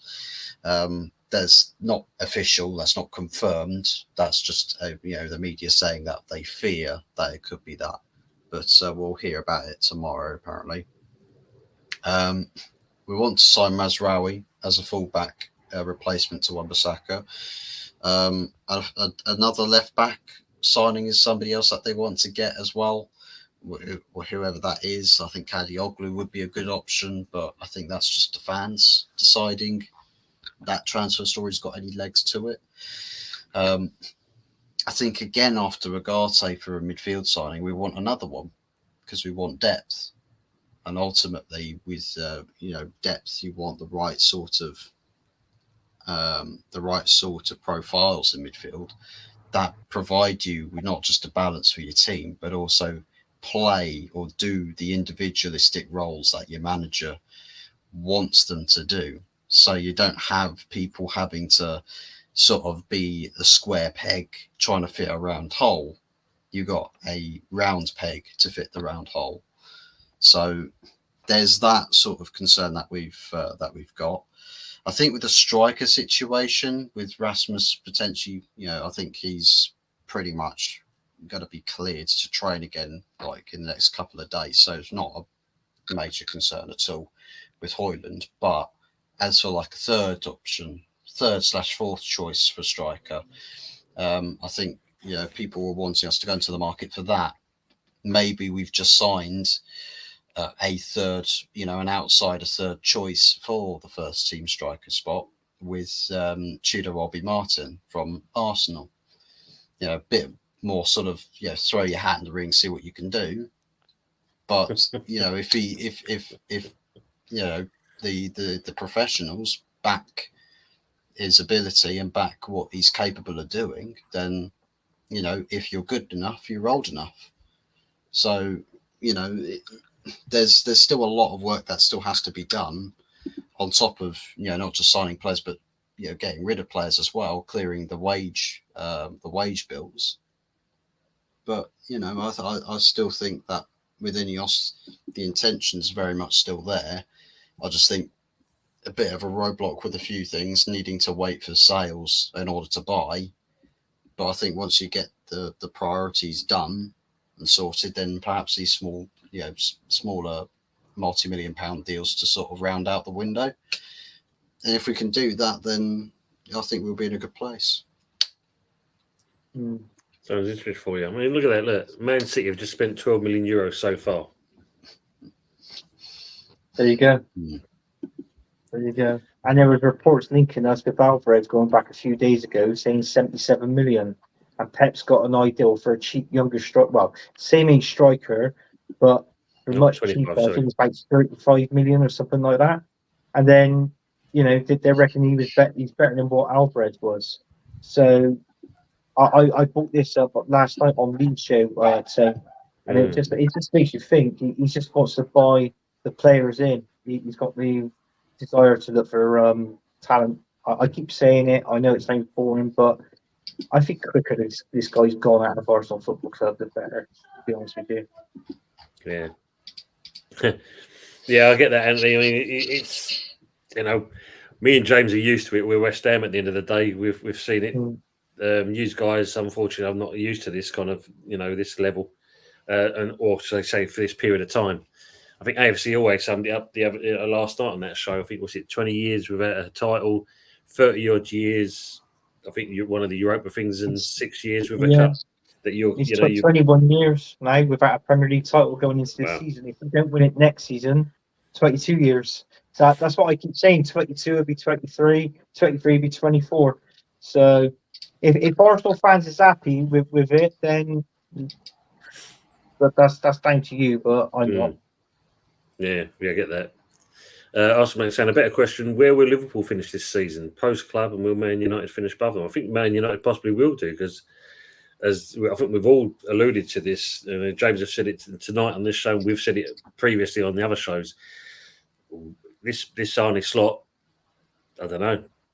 Is he the right man? I mean, as James said, there's so much choice out there, and you pick someone that's kind of got very little kind of pedigree behind him for a club like Liverpool.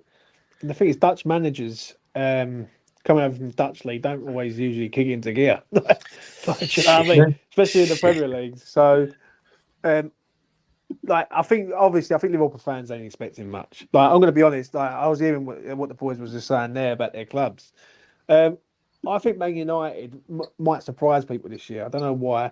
I think Ten Hag knows this is his last chance to lose. I really do. I think he knows if he has a season like he had last season, I think he's out the door.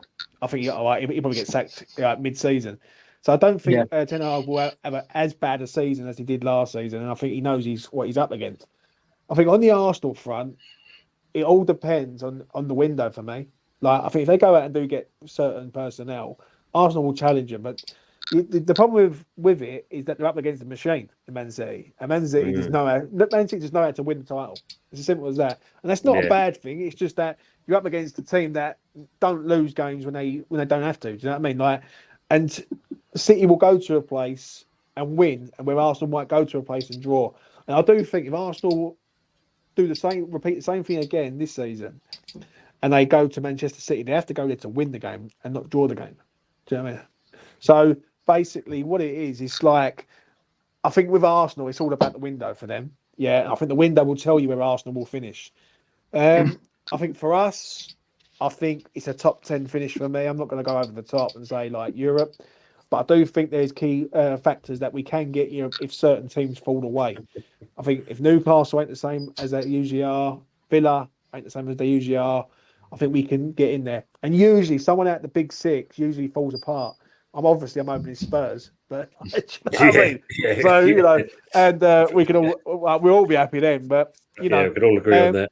But I don't know. I think top 10's a reasonable thing to ask for from West Ham fan.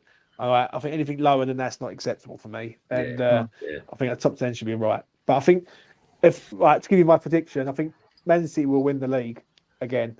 I think Arsenal will push them close, but I think it'll be a pretty similar league to last season where it'll be Arsenal and Man City.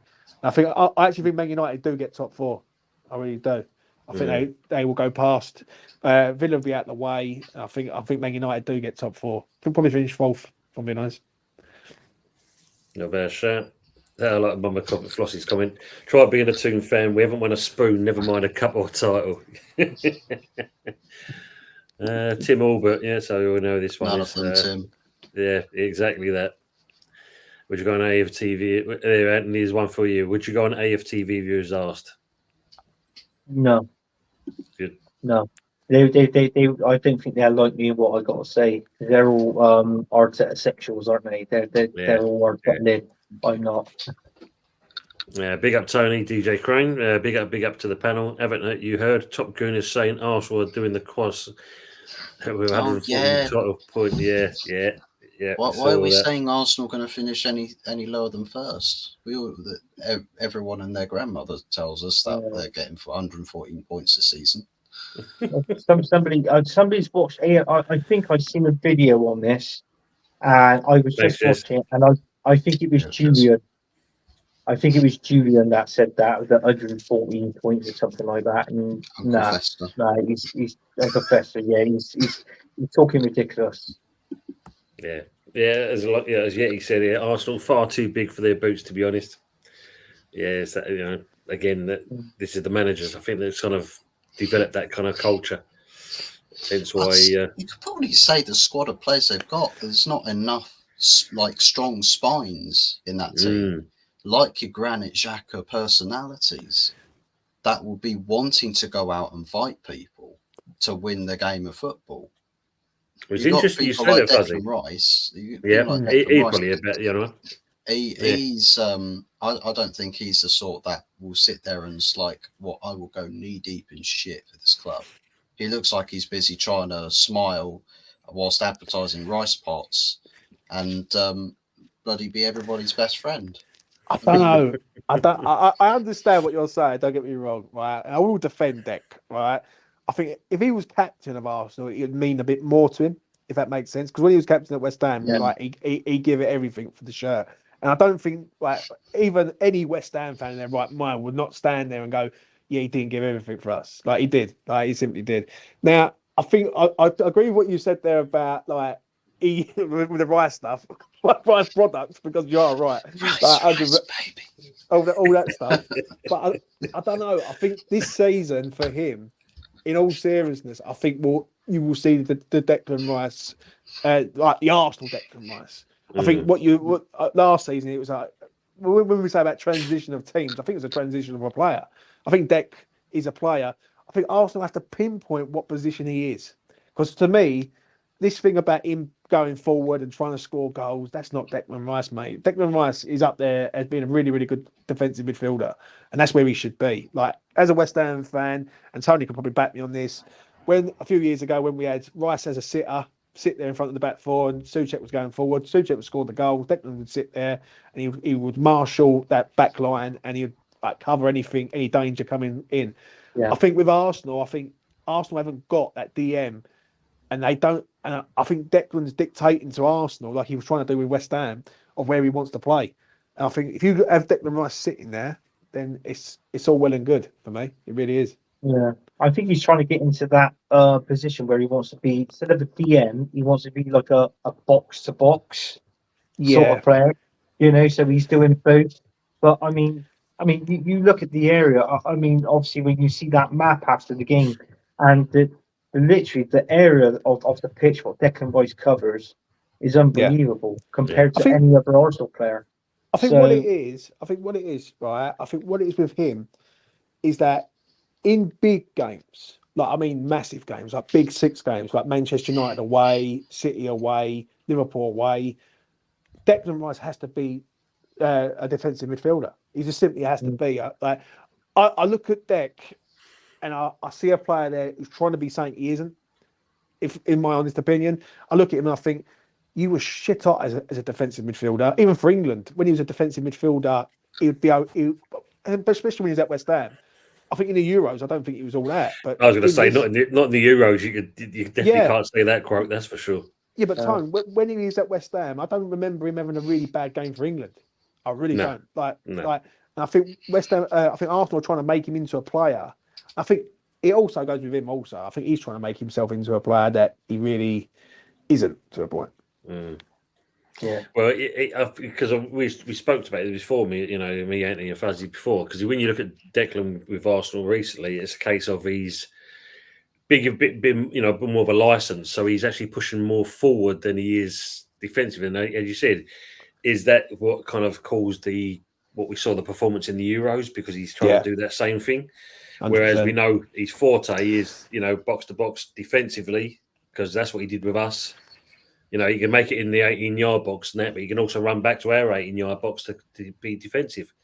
Mm-hmm. We're not seeing that so much, and that's I think that's something that the player and the manager's got to address. But as Anthony will tell you, man management is not Arteta's forte. That's the problem. Yeah, true. This Yorkshire kind of business coming up again. Look. Injuries, and this is another one for you. Arsenal injuries, and it's game over. City have the depth. There's your problem. But that's the problem. I mean, you look at that with Man City. I think if you look back at last season in the Premier League, Man City lost 4 games.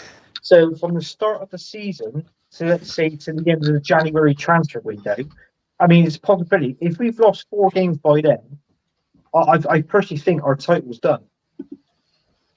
Yeah. Do you know what I mean? Because that's what Man City they only lose about 3 or 4 games a season. I mean, I think we lost 6. Did we lose 6 games? Maybe 7 last season. But it's like what I said. It's one of those things. But yeah, I just can't see it at the minute. I just can't see it at the minute. It's like we're trying to compete with Man City. It's like what you said. We're literally just there behind them. We can't get over that mark. And last season was the perfect way on that Villa game. If we would have beat Villa, we would have just got over them, and that we would have won that Premier League title without a doubt. But I do think the pressure there got to Arsenal to a point. Like, I'm going to be honest. Like, when they had to keep winning and winning and winning, Arsenal are not known for keep winning and winning. There's going to be a draw there somewhere. Like, obviously they played us, and I don't think it was the Villa game. I think it was other games. I think it was the Christmas period that done Arsenal, if I'm being honest. West Ham and then Fulham. Them 2 games back to back, Arsenal get 2 defeats in a row, and then all of a sudden you allow Man City to build up the momentum. And the thing is with City is they won't draw a game. They're very much win or lose. Do you know what I mean? Like, they either go all out or they end up getting beat. And like, I think the pressure got to Arsenal because they could see the title in their sort of grasp, and then they just didn't grab it at the end of the day. Yeah. Do you know what I mean? Yeah. I think Arsenal's better chasing. If they stay second and they chase, and they can overlap and just literally stay there. I mean, when it's like what you said, when Arsenal are winning and winning and winning in games, they get they get too carried away.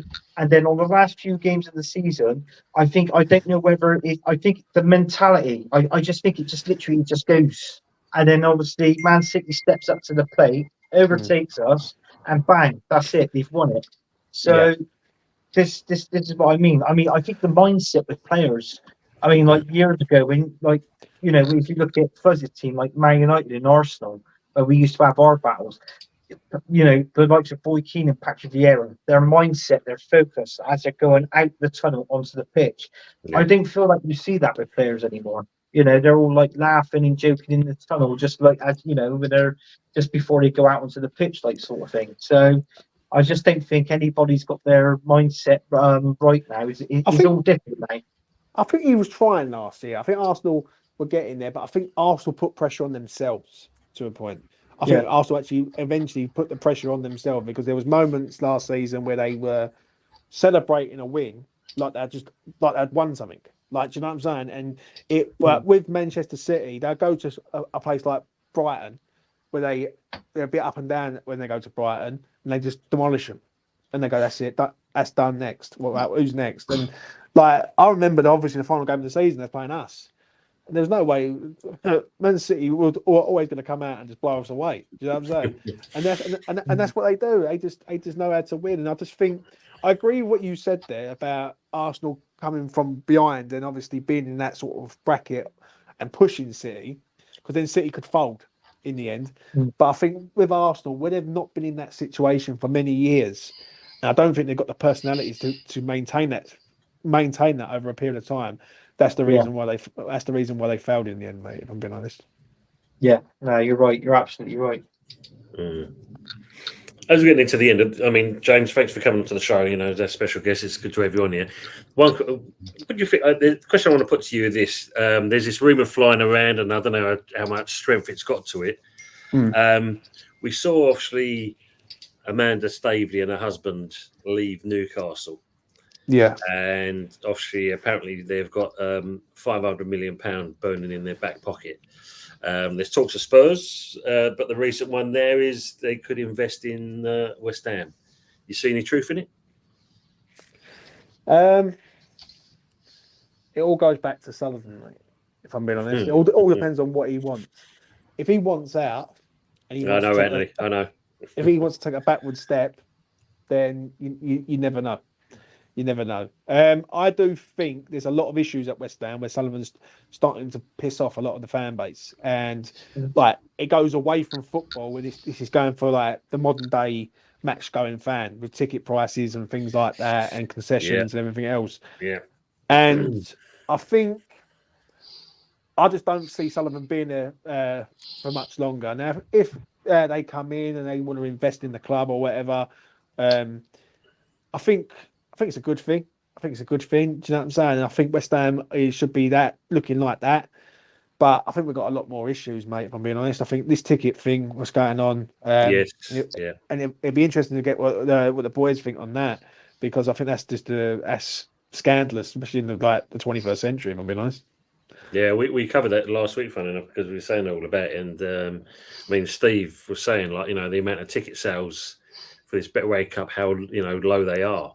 So that it's great to see that the fans are actually turning their back on the club and saying F you, basically, because as you said, I mean, and it's not, I mean, we're highlighting obviously West Ham, but you are seeing it in other clubs as well. I mean, I was saying there's a young lad, Manchester lad.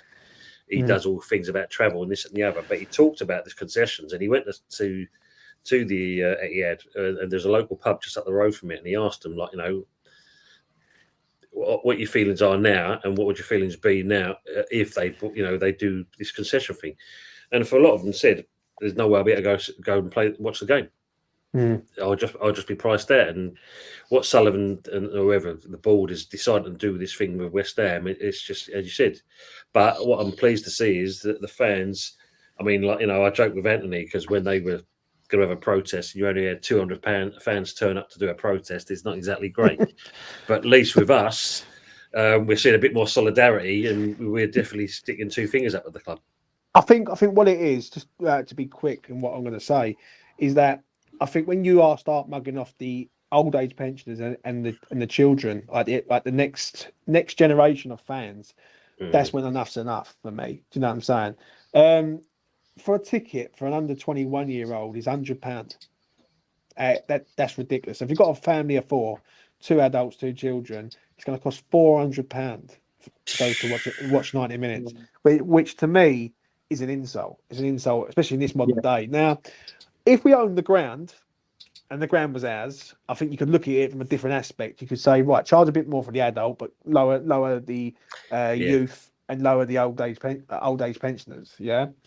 We don't even own the ground. And like for me, I think £400 for a family of 4, food and drink on top of that, travel on top of that. And I think what it is, where West Ham's now a franchise, like Manchester United and Arsenal have always been big franchises. Wherever you go, whether it's Asia, whether it's America, wherever, they've always been big franchises. And West Ham are trying to make themselves into their own franchise. I just think it's an insult to sort of turn your back on the locals, right, and on the fan base. And the problem is they've done it at Upton Park before we moved to Stratford. They shitted on the local community then, and all the businesses and everything all round East London. And now they've gone to Stratford. They're now doing it with the fan base again. And I think the fan base now are starting to say, right, do me once, fair enough, but you ain't going to do me again. Do you know what I mean? Yeah. So. No, that's true. I mean, I look at this Arsenal Manic. One time Arsenal fans arranged a big protest, but then it rained. And that was the end of it. Wait, are you made of sugar? Made of sugar? No, you're not. Yeah. Get out there in your trench coat. That's what I'll say. You know what I mean? Steve's saying here, social media audience isn't enough. 100% with James' viewpoint on this. COVID got Sullivan off the hook. Time to protest again. Yeah. I mean, I remember that clear as day, that protest, because that was when Dean Garner sale happened, and then and it all kicked off with Dean Garner, and then basically, West Ham lose against Newcastle at home, then end up finishing 6th. So just right there, isn't it? So that's the West Ham way. Yes, true. Anyway, so as we're getting into the end, James, I'm going to start off with you first of all, and that. Thanks for coming in and that, and. Thanks for the guys are letting you come in as well. If you'd like to kind of shake your channel out, please, what you've got coming up? I'll be doing all West Ham stuff. Obviously, Somerville, Wan-Bissaka, and Forkrook, I think his name is. I've got to get that name spot on. Forkrook. Yeah, Forkrook. Yeah. Nicholas. I call him Nick for short. Hopefully he arrives and go over and follow me on the E20 Zone TV. I do a bit of betting stuff also. Towards the back end of the week, so go and check me out on there, man. Thank you very much, mate. And Fuzzy, you'd like to shout yourself out and we've got coming up, please. Yeah, if you ever struggle with names, just call everybody Dave. Just do what Yeti does. Yeah, Dave. But yeah, find me with HotFuzz44 OG. Got 10 likes on my end of the stream, so good stuff there, people. And make sure also liking and subscribing to everybody else on the panel. Still waiting for this guy to start his tractor channel. The summer to do it. Got to do it, Anthony. Got to do it. But, join in with the masses. But big ups to everybody in the chat, and big ups to Donna not harassing me. It's first, and then hopefully, before long, my ear fixes itself up and get back to hearing everything through both lugholes instead of just the one. To answer that question there quickly, I can, mate. Just give us a follow, and Tony knows who I am, and just follow us on Twitter, and we're Hooks Hang Up, mate. No problem. Don't any West Ham fans? F you, I think he's taking the piss out of him. What he wants, I think, what he's trying to get at is a West Ham fan that actually took some sense. Is that what he's trying to say? I still remember Forrest nicking Lingard off for stuff. Cheers, Yeti. Thanks again, mate. Showing all that skin, and he brings up Donna. Yeah. And to the chat, as always, appreciate you guys being with us. As we said before, and that any of you guys want to, you can see it there. Thanks, Mama, as well. Basically, if you want to join our Fantasy Football League, there's the code there at the bottom there. 97 ton 3. Join. All are welcome. Please make sure that.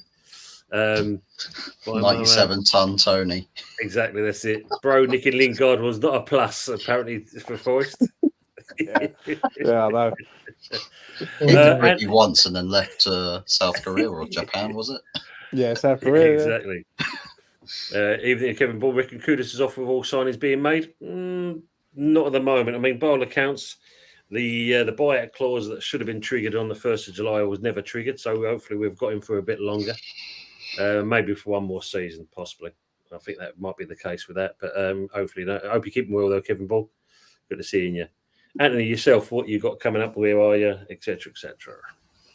Yeah, well, you can find me on this thing. I am on my phone. On this show. Sorry, It's in Bristol the good, too. the bad, the ugly. Wednesday, on Wednesday nights with you and Fuzz, and also you can find me on the Sunday night takeaway show, Jez's channel, Arsenal history and more, and also on Lee's channel, FDA Football's Dad's Army as well. And also make sure you like and subscribe to every single one's channel here on the panel, and also the people that's in the chat as well. And big up to you as well.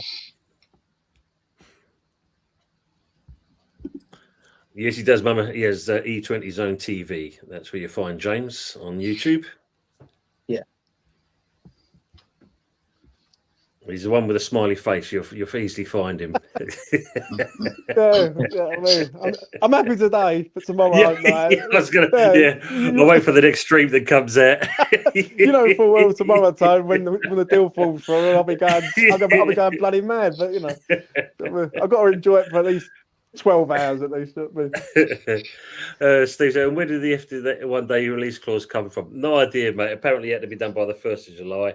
It didn't happen, so you know, hey, we'll take it. If it was one day, half a day, we still keep hold of Kudos. It's got to be good at the end of the day. Yeah. But you know, chat. Thanks for being with us. You know, it's been an interesting show, and that. I mean, obviously, again, it seems like you know, Paul and Anthony, the least business going on out of the three of us. Yeah, I'm pretty good actually, Tim, because you didn't change the picture on the thumbnail. I thought Fuzzy was going to be in the ugly section because we beat them 2-1 in a friendly. That was all. But they beat you on penalties. That's the reason why it's still stated. Oh, you know. That's rubbish. I don't know why we won 2-1. That's rubbish. And then I just go in the 90 minutes. What was this penalty life all about? Because they beat us on penalties. What's this offside goal malarkey about, eh? Was it the friendly that we played against you the season beforehand, and then it had to be sorted out on penalties? Was it? That's the one. Yeah. You can also catch Anthony on Crime Watch as well, apparently. He did. That's true. He did have plenty to say there. Yeah. And you can find obviously you can see Hot Fuzzy's channel on there, and obviously kindly by Mama Flossie putting also James' channel on there as well, and etc. But you know, thank you very much for being with us, and it's been a pleasure, you know, having everyone in the chat. And that was a secret, mind Yeti. Guys, that was secret. Yeah, I was going to say, yeah, keep that a bit quiet. We are going to basically be saying ourselves good night now. So if you want to cover your ears now, because it sometimes is a little bit loud. So I apologise to Steve, Paul got the chance, and we'll say good night. Lower your volume down. Lower it down.